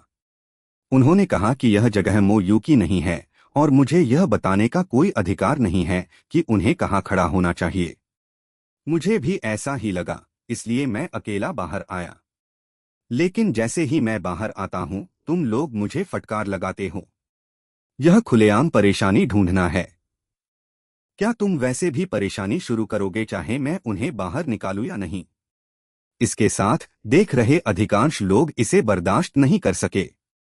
वे यांग है व्यापारी संघ को खुलेआम नाराज करने की हिम्मत नहीं करते थे, लेकिन अफवाहें फैल रही थीं। यश मोहन की आवाज जोरदार थी, जिसके कारण लगभग सभी साधकों ने सुना और यांग है व्यापारी संघ को इतना अत्याचारी होने के लिए कोसा। 2 स्वर्णकोर अवस्था साधक जानते थे कि वे बेहुदा थे। आखिरकार सभी ने सुना था कि 5 स्वर्णकोर अवस्था साधक बाहर नहीं आना चाहते थे। गठन के अंदर गड़गड़ाहट हुई। भले ही उन्हें कुछ संदेह था, उनके पास कोई सबूत नहीं था। साथ ही यश मोहन के बाहर आने के बाद वहां केवल ली जिंगवेन अकेला था।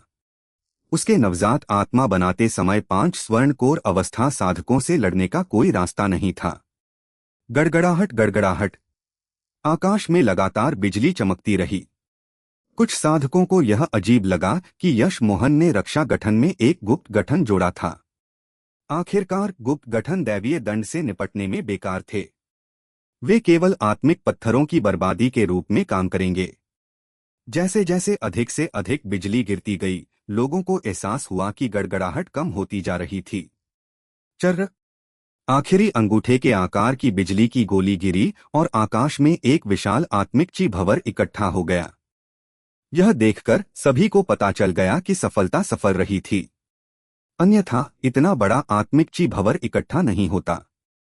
यश मोहन ने अपना गठन पैक करना शुरू किया। वह किसी को बिजली आकर्षण गठन नहीं दिखाने वाला था। जब तक वह गठन झंडे ले लेता, कोई नहीं बता पाता कि उसने क्या किया था। भले ही उन्होंने अनुमान लगाया कि उसने 5 को फंसाया है, कोई सबूत नहीं था। जब सभी ने अंदर गए 5 साधकों को देखा तो वे चौंक गए। वे 5 जले हुए शवों में बदल गए थे। वे मर गए। यश मोहन से पूछताछ करने वाले स्वर्णकोर अवस्था चरम स्तर के साधक ने अचानक चौंककर कहा। उसने अचानक यश मोहन की ओर इशारा किया और चिल्लाया, तुमने हमारे यांग है व्यापारी संघ के लोगों को मारने की हिम्मत की। तुम। अपने क्रोध में वह एक पूरा वाक्य भी नहीं बना पा रहा था। यश मोहन अगर कोई अभी भी जीवित होता तो शैडोलेस का उपयोग करके चुपके से हमला करने के लिए तैयार था, लेकिन अब जब 5 मर चुके थे तो कोई आवश्यकता नहीं थी। इस स्वर्णकोर अवस्था साधक की बातें सुनकर उसने तुरंत व्यंग्य किया और उठकर आसपास के लोगों को मुट्ठी बांधकर प्रणाम किया। मित्रों, मैंने इन 5 को पहले बाहर आने के लिए आमंत्रित किया था, लेकिन वे बाहर नहीं आना चाहते थे। अब जब वे किसी और के दैवीय दंड में फंस गए तो क्या मैं इसके लिए जिम्मेदार हूं? क्या यांग है व्यापारी संघ इतनी बेहुदा जगह है? हाँ, यांग है व्यापारी संघ बहुत बेहुदा हो रहा है। संघ नेता ये ने गठन स्थापित करने में ज्यादा समय नहीं लिया। वह इतने कम समय में 5 स्वर्णकोर अवस्था साधकों को कैसे मार सकता है? वे स्पष्ट रूप से दैवीय दंड से मारे गए थे। हाँ, हम सब यह जानते हैं। इसे स्पष्ट रूप से कहने की कोई आवश्यकता नहीं है। वे बस मोयू की जमीन के लिए ऐसा कर रहे हैं। एक स्वर्णकोर अवस्था स्तर 5 ने तुरंत 5 साधकों को मार डाला जो उससे बहुत अधिक मजबूत थे। यांग है साधक केवल व्यवसाय करना जानते हैं। हालांकि वे यांग है व्यापारी संघ को नाराज करने की हिम्मत नहीं करते थे, फिर भी वे चर्चा करने की हिम्मत करते थे। यह सुनकर यांग है व्यापारी संघ के 2 स्वर्णकोर अवस्था साधक क्रोधित हो गए। कोई भी यांग है व्यापारी संघ की मदद नहीं कर रहा था। आखिरकार सभी ने अभी अभी जो किया था उसे स्पष्ट रूप से सुना और देखा था। वे केवल व्यवसाय करना जानते हैं। यह उनकी युद्ध शक्ति का मजाक उड़ा रहा था। ली जिंगवेन अचानक उठा और चिल्लाया। उसके कपड़े फटे हुए थे, लेकिन उसकी कोई भी शीर्ष ग्रेड की आत्मिक कलाकृति नहीं थी। उसने जो चिल्लाया उससे हर कोई बता सकता था कि वह अब एक वास्तविक नवजात आत्मा अवस्था साधक था। प्रशंसा की अनगिनत नजरों के तहत ली जिंगवेन ने कपड़ों का एक नया सेट निकाला और यश मोहन के पास चला गया। संघ नेता, मैंने आपको निराश नहीं किया। मैं नवजात आत्मा अवस्था तक पहुंच गया हूं। यश मोहन वास्तव में खुश था। मोयू मजबूत होता जा रहा था। हालांकि वह जानता था कि हालांकि उसने 5 स्वर्णकोर अवस्था साधकों की हत्या को बहुत अच्छी तरह छिपाया था, कोई भी चतुर व्यक्ति बता सकता था कि वह इसके पीछे था। यह जगह रहने के लिए उपयुक्त नहीं थी। जब वह वापस आया तो उसे यांग है व्यापारी संघ से कैसे लड़ना है इसके बारे में सोचना था। जब से 5 स्वर्णकोर अवस्था साधक ली जिंगवेन के दैवीय दंड की सीमा से बाहर नहीं जाना चाहते थे, यश मोहन ने उन्हें मारने का मन बना लिया था। उसने व्यवसाय में पहले ही पीछे हटना शुरू कर दिया था, लेकिन यांग है अभी भी उनका पीछा कर रहा था। मोयू के लिए बचने का कोई और रास्ता नहीं था। अगर उन्हें जल्द या बाद में लड़ना ही था तो वह अब कर सकता था। यह देखकर कि ली जिंगवेन यहां हो गया था, यश मोहन ने कहा, चलो वापस चलते हैं और बात करते हैं। क्या तुम हमारे यांग है व्यापारी संघ के लोगों को मारने के बाद ऐसे ही जाना चाहते हो? एक बर्फीली आवाज आई। चैप्टर 999 अपनी गंदगी घर जाकर बचाओ। सभी ने उस व्यक्ति को देखा जिसने अभी अभी बात की थी। यश मोहन का दिल डूब गया। यह नवजात आत्मा अवस्था स्तर 3 का साधक था। उसके पास अपनी तरफ 2 नवजात आत्मा अवस्था साधक थे, लेकिन वे दोनों केवल नवजात आत्मा अवस्था स्तर 1 के थे। भले ही वे नवजात आत्मा अवस्था स्तर 3 के साधक को हरा सकते थे, यांग है के पास और अधिक आने वाले थे जबकि उसके पास केवल 2 थे। भले ही वे जानते थे कि उसने 5 साधकों को मारा है, यश मोहन इसे स्वीकार नहीं करने वाला था। यह सोचकर यश मोहन ने कहा, यहाँ इतने सारे मित्र देख रहे हैं और तुम्हारे यांग है व्यापारी संघ के भी लोग देख रहे हैं। मुझे समझ नहीं आता कि तुमने मुझे अपने लोगों को मारते कब देखा। क्या मैं इसके लिए जिम्मेदार हूं कि वे नवजात आत्मा अवस्था के दैवीय दंड में फंस गए जब वे बाहर नहीं आना चाहते थे? नवजात आत्मा अवस्था का साधक स्पष्ट रूप से अभी अभी आया था और नहीं जानता था कि क्या हुआ था, सिवाय इसके कि कुछ लोग मर गए थे। यश मोहन की बातें सुनकर उसने भौहें चढ़ाई और अपनी तरफ के 2 स्वर्णकोर अवस्था साधकों को देखा। दोनों ने कुछ भी छिपाने की हिम्मत नहीं की। आखिरकार यहाँ बहुत सारे साधक थे, जैसे ही वे कोई झूठ बोलते वे उजागर हो जाते।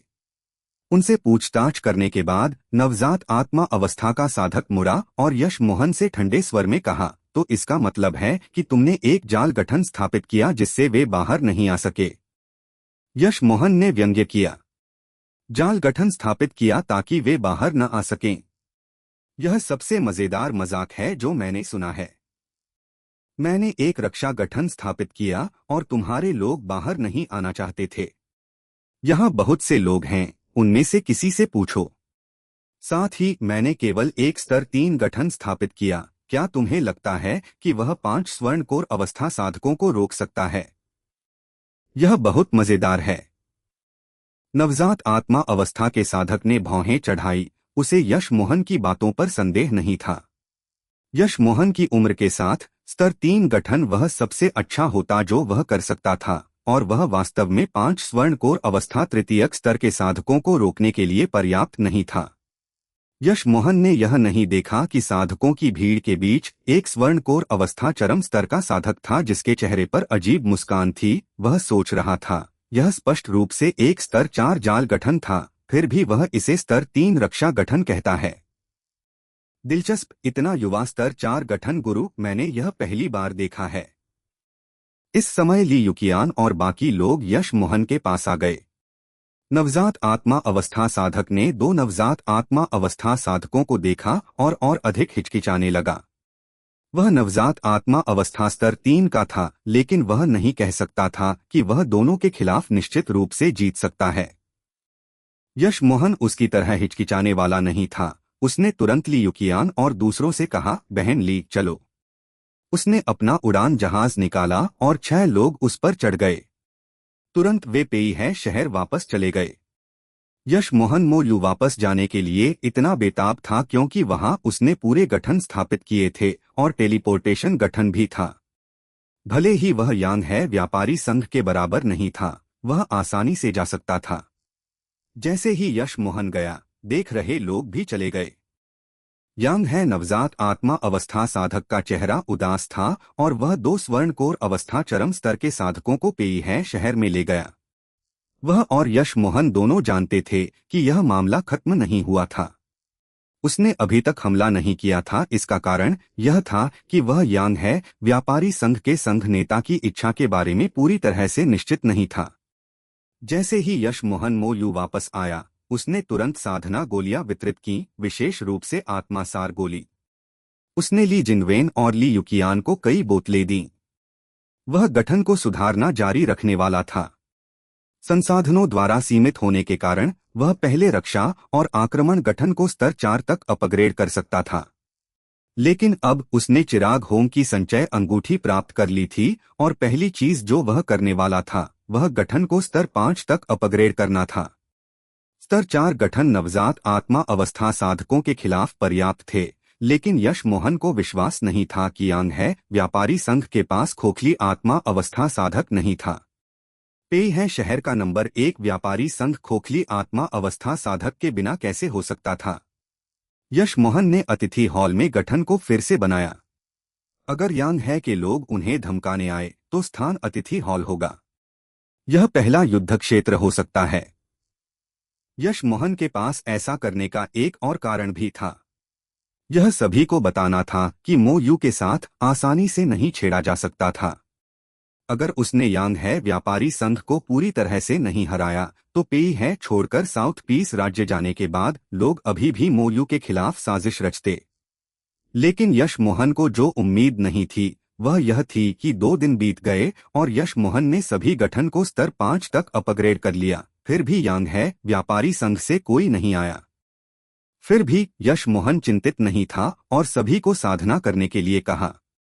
अगर किसी ने पूछा तो उसने उन्हें यह कहने का निर्देश दिया कि गठन जितेंद्र लिन कियानबे द्वारा सिखाए और स्थापित किए गए थे। अगर वह लोगों के आने की प्रतीक्षा नहीं कर रहा होता तो वह स्वर्णकोर अवस्था चरम स्तर तक पहुंचने के लिए पहले ही एकांत साधना में चला जाता। कोई नहीं जानता था कि उसने हेवन ग्लोरी पिल बनाई थी और 9 गोलियां भी। लेकिन यश मोहन इस तथ्य के कारण असहाय था कि और दिहुआ जानवर कोर नहीं थे, इसलिए वह और नहीं बना सकता था। 5वें दिन जब यश मोहन लगभग अधीर हो रहा था, शेंग यिझोंग ने कहा कि यांग है व्यापारी संघ के लोग आ गए हैं। 11 लोगों का एक समूह था। यश मोहन ने राहत की सांस ली। उसे डर था कि ये लोग नहीं आएंगे। अगर उन्होंने कुछ अन्य साधनों का उपयोग किया तो उसके पास वास्तव में इससे निपटने का कोई अच्छा तरीका नहीं था। यांग है व्यापारी संघ के अत्याचार के साथ, चूंकि उन्होंने मो यू को नष्ट करने का मन बना लिया था, वे इसे खुलेआम करेंगे। इस बार यश मोहन ने उनके 5 लोगों को मार दिया, जिससे उन्हें एक बहाना मिल गया। क्या तुमने पेई है शहर प्रभु एस्टेट को सूचित किया? यश मोहन ने पूछा। उसने पहले ही आदेश दे दिया था कि अगर यांग है व्यापारी संघ आए तो उसे रिपोर्ट करने के अलावा पहली चीज शहर प्रभु एस्टेट को सूचित करना थी। यश मोहन जानता था कि पेई है में जीवित रहने के लिए उन्हें तब तक एक पक्ष के आगे झुकना होगा जब तक कि उनके पास एक निश्चित स्तर की शक्ति न हो। यश मोहन ने शहर प्रभु एस्टेट को 2 कारणों से चुना। पहला, उनका कोई सीधा हित संघर्ष नहीं था और दूसरा, जब तक उसने उन्हें सूचित किया, भले ही वे नहीं आए, वे यह नहीं कह सकते थे कि उन्हें पता नहीं था। शेंग यिझोंग ने सिर हिलाया। जब यांग है व्यापारी संघ के लोग आए तो मैंने पहले ही किसी को उन्हें सूचित करने के लिए भेज दिया था। वहां के प्रबंधक ने कहा कि हमारे और यांग है व्यापारी संघ के बीच के मामलों में उनके लिए शामिल होना उचित नहीं है। यश मोहन ने व्यंग्य किया। उसे इसकी उम्मीद थी और उसने शेन यीझोंग से कहा, बहन ली और प्रबंधक ली को बुलाओ, युद्ध के लिए तैयार हो जाओ। यश मोहन जानता था कि यांग है व्यापारी संघ जो शर्तें रखेगा वे अत्यंत अनुचित होंगी। उसे पूछने की आवश्यकता नहीं थी, वह जानता था कि अनुपालन की कोई संभावना नहीं थी। या तो मो यूपेई है शहर छोड़ दे या उनके सामने समर्पण कर दे। जहां तक वे सुरक्षित बाहर भी निकल सकते हैं या नहीं, यह अभी भी यांग है व्यापारी संघ पर निर्भर था। यश मोहन, ली युकियान, ली जिंगवेन और जेन जियाओशान अतिथि हॉल में आए और वहां 11 साधक पाए। उनकी शक्ति के स्तरों को देखकर यश मोहन की आंखें फड़क गईं।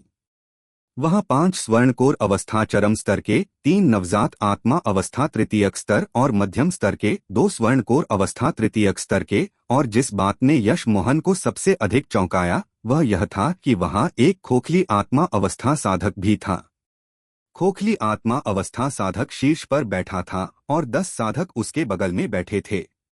उसने यश मोहन और बाकी लोगों को अंदर आते देखा और व्यंग्य किया, ठंडे स्वर में कहा, चूंकि तुम आ गए हो, बैठ जाओ। ऐसा लग रहा था जैसे वे इस जगह के मालिक हैं। ली जिंगवेन बात करने वाला था, लेकिन यश मोहन ने उसे रोका और पहले बैठ गया। उसने बात नहीं की। उसे यहां डरने की कोई जरूरत नहीं थी। वहां एक स्तर 5 जाल और आक्रमण गठन था। यश मोहन को विश्वास था कि अगर उन्होंने गठन को संचालित किया तो भले ही उनके पास एक खोखली आत्मा अवस्था साधक हो, वे 11 लोगों को फंसा और मार सकते थे। तुम काफी साहसी हो, खोखली आत्मा अवस्था ने देखा कि यश मोहन बिल्कुल भी नहीं डरा और व्यंग्य किया। यश मोहन ने अचानक 4 जेड कप और 1 जेड केतली निकाली। उसने 4 कपों में एक सुगंधित द्रव डाला और अन्य 3 ली जिंगवेन, ली युकियान और जेन जियाओशान को दिए। बहन ली, इसका स्वाद चखो, यह अच्छा है। फिर यश मोहन ने अपने कप से पिया और कुछ देर आनंद में अपनी आंखें बंद कीं। आखिरकार उसने खोखली आत्मा अवस्था साधक को देखा और व्यंग्य किया, अगर तुम्हें कुछ कहना है तो जल्दी कहो, अपनी गंदगी घर जाकर बचाओ। चैप्टर 1000 खोखली आत्मा अवस्था को फंसाना। 1000 वर्षीय स्टैलाग्माइट मैरो शराब। खोखली आत्मा अवस्था इतना चौंक गया कि वह खड़ा हो गया। यश मोहन ने व्यंग्य किया, उसने यह जानबूझकर निकाला था। उसे विश्वास नहीं था कि यह खोखली आत्मा अवस्था इसे न लूटने का विरोध कर सकता है। उसी समय उसने एक क्रिस्टल रिकॉर्डिंग गेंद स्थापित की थी जो दिखाती थी कि यांग है व्यापारी संघ उसे लूटना चाहता था। उसने शराब न दिखाने के लिए रिकॉर्डिंग को संपादित किया। स्टैलाग्माइट मैरो शराब में कुछ स्टैलाग्माइट मैरो था, लेकिन यह बहुत पतला था। अब इसे बाहर निकालना सबसे अच्छा था क्योंकि उसके पास वैसे भी बहुत अधिक स्टैलाग्माइट मैरो नहीं बचा था। यश मोहन यह जोर से कहने की योजना बना रहा था, अगर इस साधक ने इसे नहीं पहचाना, लेकिन सौभाग्य से इस आदमी को पता था कि यह क्या था। इससे उसे नाम खुद कहने की परेशानी से बचा लिया। खोखली आत्मा अवस्था साधक की नजरें सीधे शराब के कपों पर टिकी थीं और उसकी नजर यश मोहन की संचय अंगूठी की ओर बढ़ती जा रही थी। उसे लगा कि यहां आना सबसे अच्छा फैसला था। आप जितने मजबूत थे उतना ही आप 1000 वर्षीय स्टैलाग्माइट मैरो के मूल्य को समझते थे। यह आसानी से प्राप्त नहीं होने वाली चीज थी, बल्कि किंवदंतियों का खजाना था। खोखली आत्मा अवस्था तक पहुंचने के तुरंत बाद वह एक नीलामी में गया था। 1000 वर्षीय स्टैलाग्माइट मैरो की 5 बूंदें थीं, लेकिन इतनी कम मात्रा थी और कोई भी इसे वहन नहीं कर सकता था।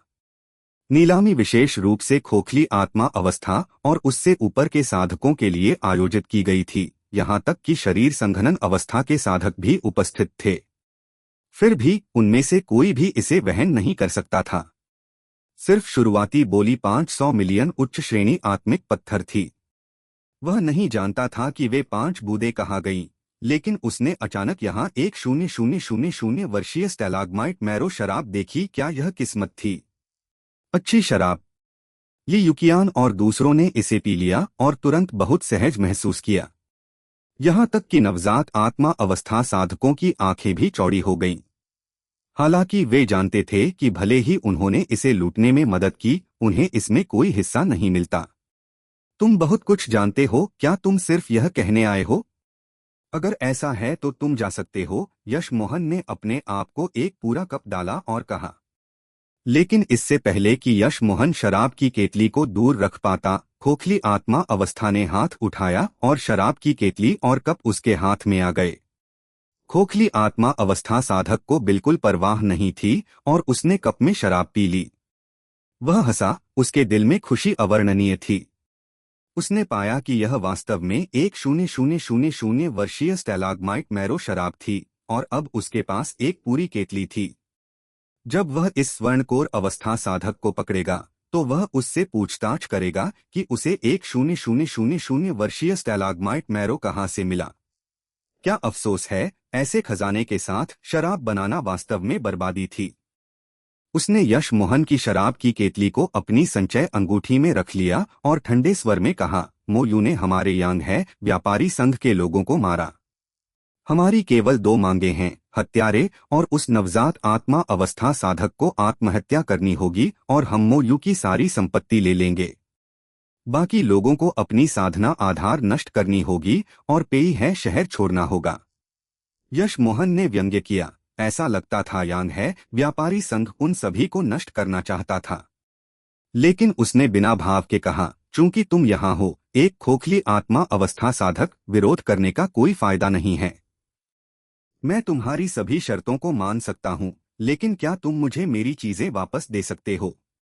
मुझे लगता है कि तुम्हें पहले ही वह मिल गया है जो तुम चाहते थे। तुम एक स्वर्णकोर अवस्था साधक की चीजें नहीं चुराओगे, है न? खोखली आत्मा अवस्था चकित रह गया और सोचा, सभी शर्तों को मानने का मतलब है कि तुम्हें मरना है। तुम अभी भी अपनी चीजें क्यों चाहते हो? लेकिन उसने इसके बारे में ध्यान से नहीं सोचा। यह समान स्तर के 2 लोगों के बीच की लड़ाई नहीं थी। तुम इसे वापस चाहते हो? इसके बारे में सोचना भी मत। मैं ली रुहे जो चीजें चाहता हूँ वे कभी वापस नहीं दी जाती। फिर खोखली आत्मा अवस्था साधक ने अपने पीछे नवजात आत्मा अवस्था साधकों की ओर हाथ हिलाया और कहा, उन सबको मार डालो, बस बाद में कहना कि उन्होंने हमसे चीजें लेने की कोशिश की।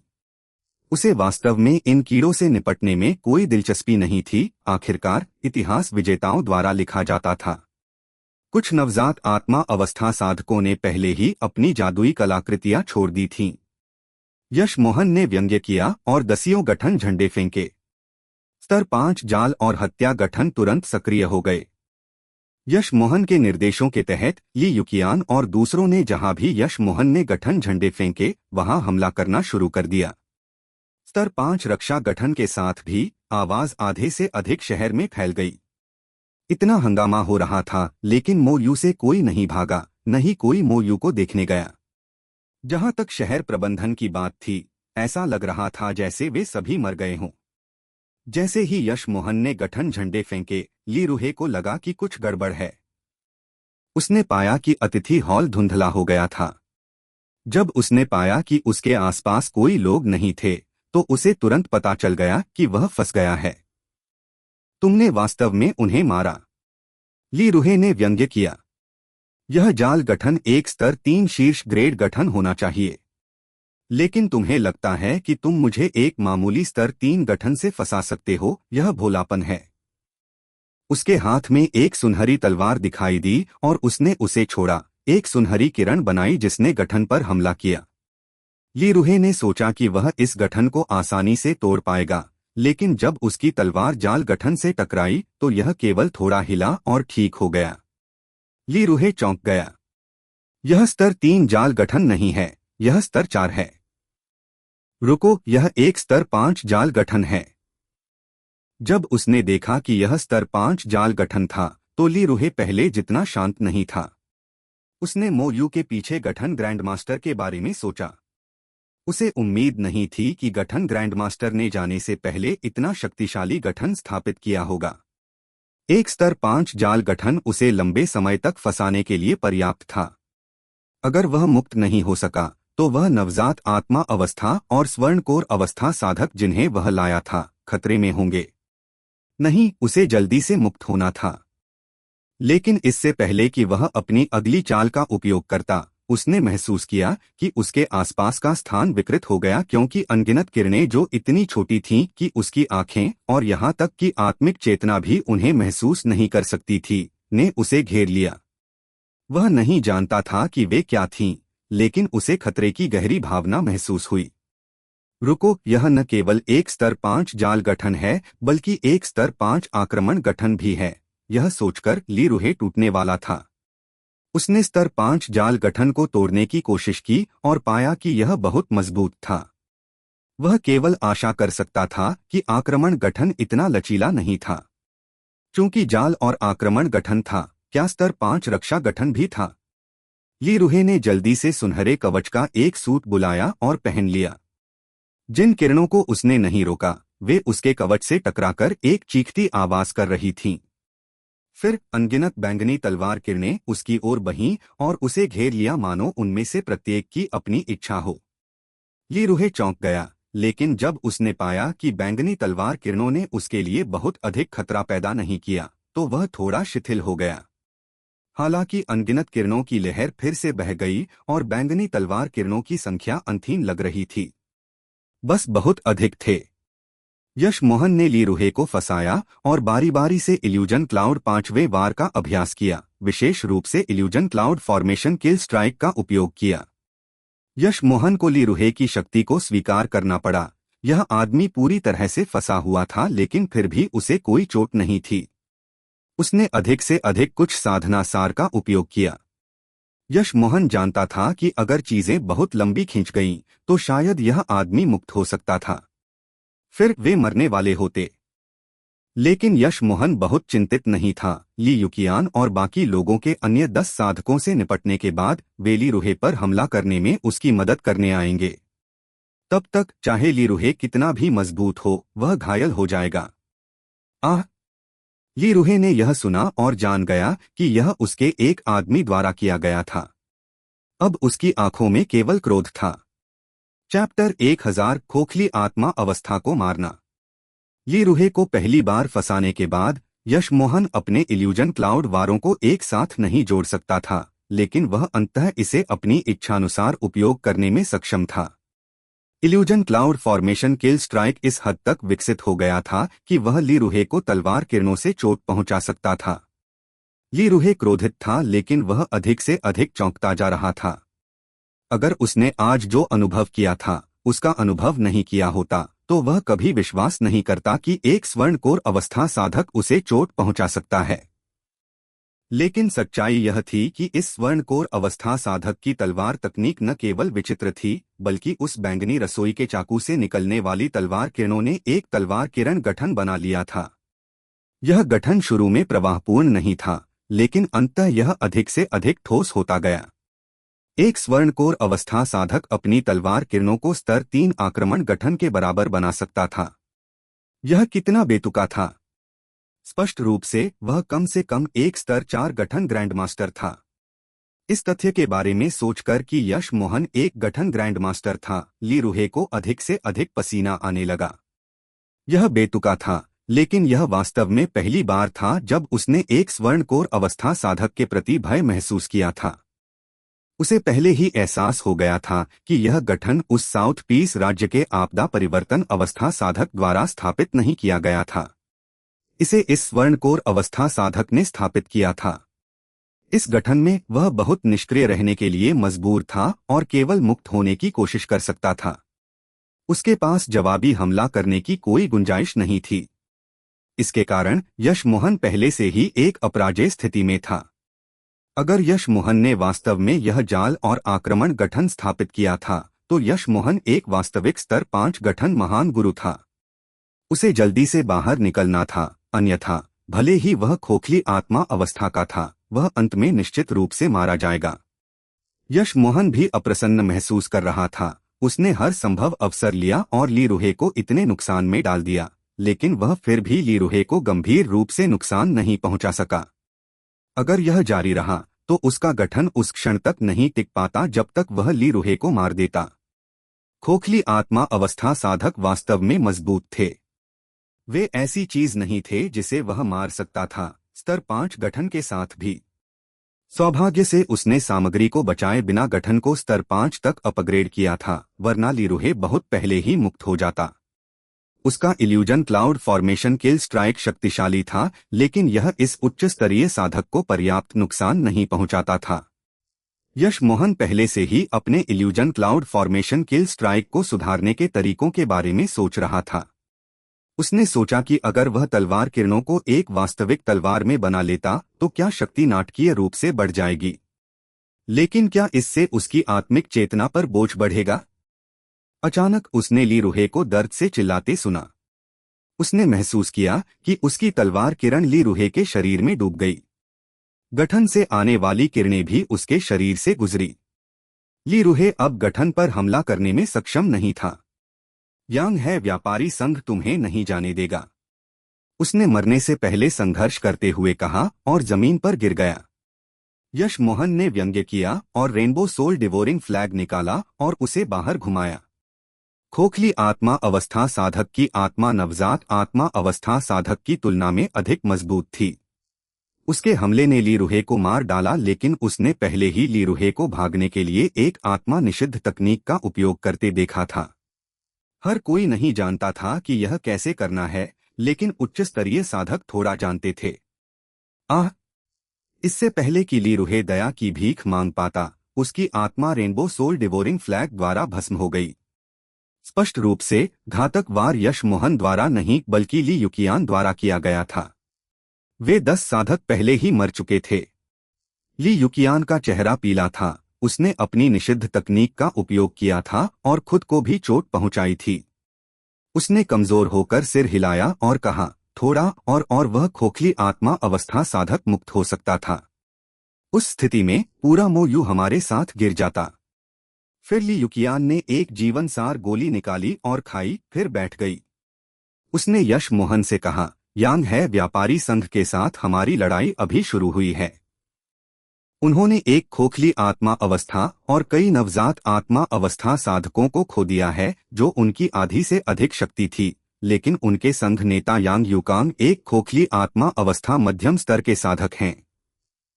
हमें तैयार रहने की आवश्यकता है। फिर ली युकियान ने अपनी साधना सार को पुनः प्राप्त करना शुरू कर दिया। यश मोहन ने सिर हिलाया और लीरुहे की संचय अंगूठी ले ली। ली जिंगवेन और दूसरों ने बाकी संचय अंगूठियां सौंप दी थीं। यश मोहन ने हाथ हिलाया। बहन ली को बाद में इन्हें वितरित करने दो। जो चाहो निकालो, बाकी को मोयू के भंडार में रख दो। थोड़ा आराम भी करो, वह यांग युकांग यहाँ चीजों को ऐसे नहीं छोड़ेगा। मुझे गठन को फिर से बिछाने की आवश्यकता है। इस लड़ाई के बाद यश मोहन को खोखली आत्मा अवस्था साधकों की शक्ति की बेहतर समझ हो गई थी। केवल एक स्तर 5 जाल और हत्या गठन और उसकी स्वर्णकोर अवस्था स्तर 5 शक्ति एक खोखली आत्मा अवस्था साधक को मारने के लिए पर्याप्त नहीं थी। यश मोहन ने दांत पीसकर चिराग होम की सभी सामग्रियों का उपयोग किया। उसने मोयू में कुछ और हत्या गठन बिछाए। अगर एक काफी नहीं था तो मैं 2 का उपयोग करूंगा, अगर 2 काफी नहीं थे तो मैं 3 का उपयोग करूंगा। मुझे विश्वास नहीं है कि एक स्तर 5 गठन एक खोखली आत्मा अवस्था मध्यम स्तर के लिए कुछ नहीं कर सकता। यश मोहन ने सोचा कि इस समय कोई भी उन्हें खोजने नहीं आएगा। भले ही कोई आए, वे यांग है व्यापारी संघ के लोग होंगे। लेकिन जैसे ही यश मोहन बाहर आया, सुयू ने कहा कि कोई उसे खोजने आया है। यह स्वर्णकोर अवस्था चरम स्तर का एक साधक था। वह 50 के दशक में लग रहा था, चौड़े चेहरे और बड़ी आंखों वाला। वह स्पष्ट रूप से एक चतुर व्यक्ति था। संघ नेता ये मैं पुयुफेंग हूँ, एक एकल साधक। मुझे आशा है कि आप मेरे अचानक आने से नाराज नहीं होंगे। मध्यम आयु वर्ग के व्यक्ति ने मुट्ठी बांधकर प्रणाम किया। यश मोहन नहीं जानता था कि यह आदमी यहाँ क्यों आया था, इसलिए उसने स्पष्ट रूप से कहा, भाई पुक मोयू की वर्तमान स्थिति से अनजान नहीं होंगे। क्योंकि अन्य लोग आने की हिम्मत नहीं करते, तुम क्यों करोगे? पुयुफेंग बैठ गया और कहा, बेशक मैं मोयू की स्थिति जानता हूँ और मैं यह भी जानता हूँ कि यांग है व्यापारी संघ के साधक जो यहाँ परेशानी ढूंढने आए हैं शायद वापस नहीं जाएंगे। यश मोहन आश्चर्यचकित था। उसे मारे हुए अभी कुछ ही पल हुए थे। पुलुफेंग को यह कैसे पता चला? पुलुफेंग ने फिर कहा, मुझे पहले बहुत भरोसा नहीं था, लेकिन जब मैं मोयू आया तो मुझे यकीन हो गया। सच कहूं तो संघ नेता ये मेरे द्वारा देखे गए सबसे बड़े प्रतिभाशाली व्यक्ति हैं। कुछ दिन पहले मैंने संघ नेता ये को 5 यांग है व्यापारी संघ साधकों को मारने के लिए स्तर 3 जाल गठन का उपयोग करते देखा। मैंने सोचा था कि संघ नेता ये एक स्तर 4 गठन महान गुरु हैं, लेकिन ऐसा लगता है कि अब मैं बहुत गलत था। यश मोहन चौंक गया। उसे उम्मीद नहीं थी कि यह पुलुफेंग उसे देख पाएगा। ऐसा लगता था कि वह वास्तव में दुनिया के साधकों को कम नहीं आंक सकता था। हर जगह शक्तिशाली साधक थे, लेकिन वे बस इसे दिखाना नहीं चाहते थे। यश मोहन आभारी था कि पुलुफेंग ने उसे मौके पर उजागर नहीं किया, लेकिन वह जानता था कि इस आदमी के पास कुछ अनुरोध था, क्योंकि वह इसे सामने ला रहा था। चाहे कुछ भी हो, अगर उसने यांग है व्यापारी संघ का उपयोग करके उसे धमकी दी तो बात करने की कोई आवश्यकता नहीं थी। यश मोहन को विश्वास था कि यह व्यक्ति ऐसा करने के लिए इतना बेवकूफ नहीं होगा। यश मोहन मुस्कुराया। उसे लगा कि पुलुफेंग में कम से कम कोई बुरी भावना नहीं थी। उसने कहा, भाई पो, अगर तुम्हें कुछ कहना है तो सीधे कहो। ठीक है, उस स्थिति में मैं कहता हूँ। पुलुफेंग फिर से बैठ गया। तो दोस्तों, आज के चैप्टर्स यहीं समाप्त होते हैं। बहुत जल्द हम नए और रोमांचक चैप्टर्स के साथ फिर हाजिर होंगे। अगर आपने अभी तक चैनल को सब्सक्राइब और इस कहानी को शेयर नहीं किया है, तो हो सकता है आप अगले चैप्टर्स मिस कर दें। आपके प्यार और सपोर्ट के लिए दिल से बहुत बहुत धन्यवाद।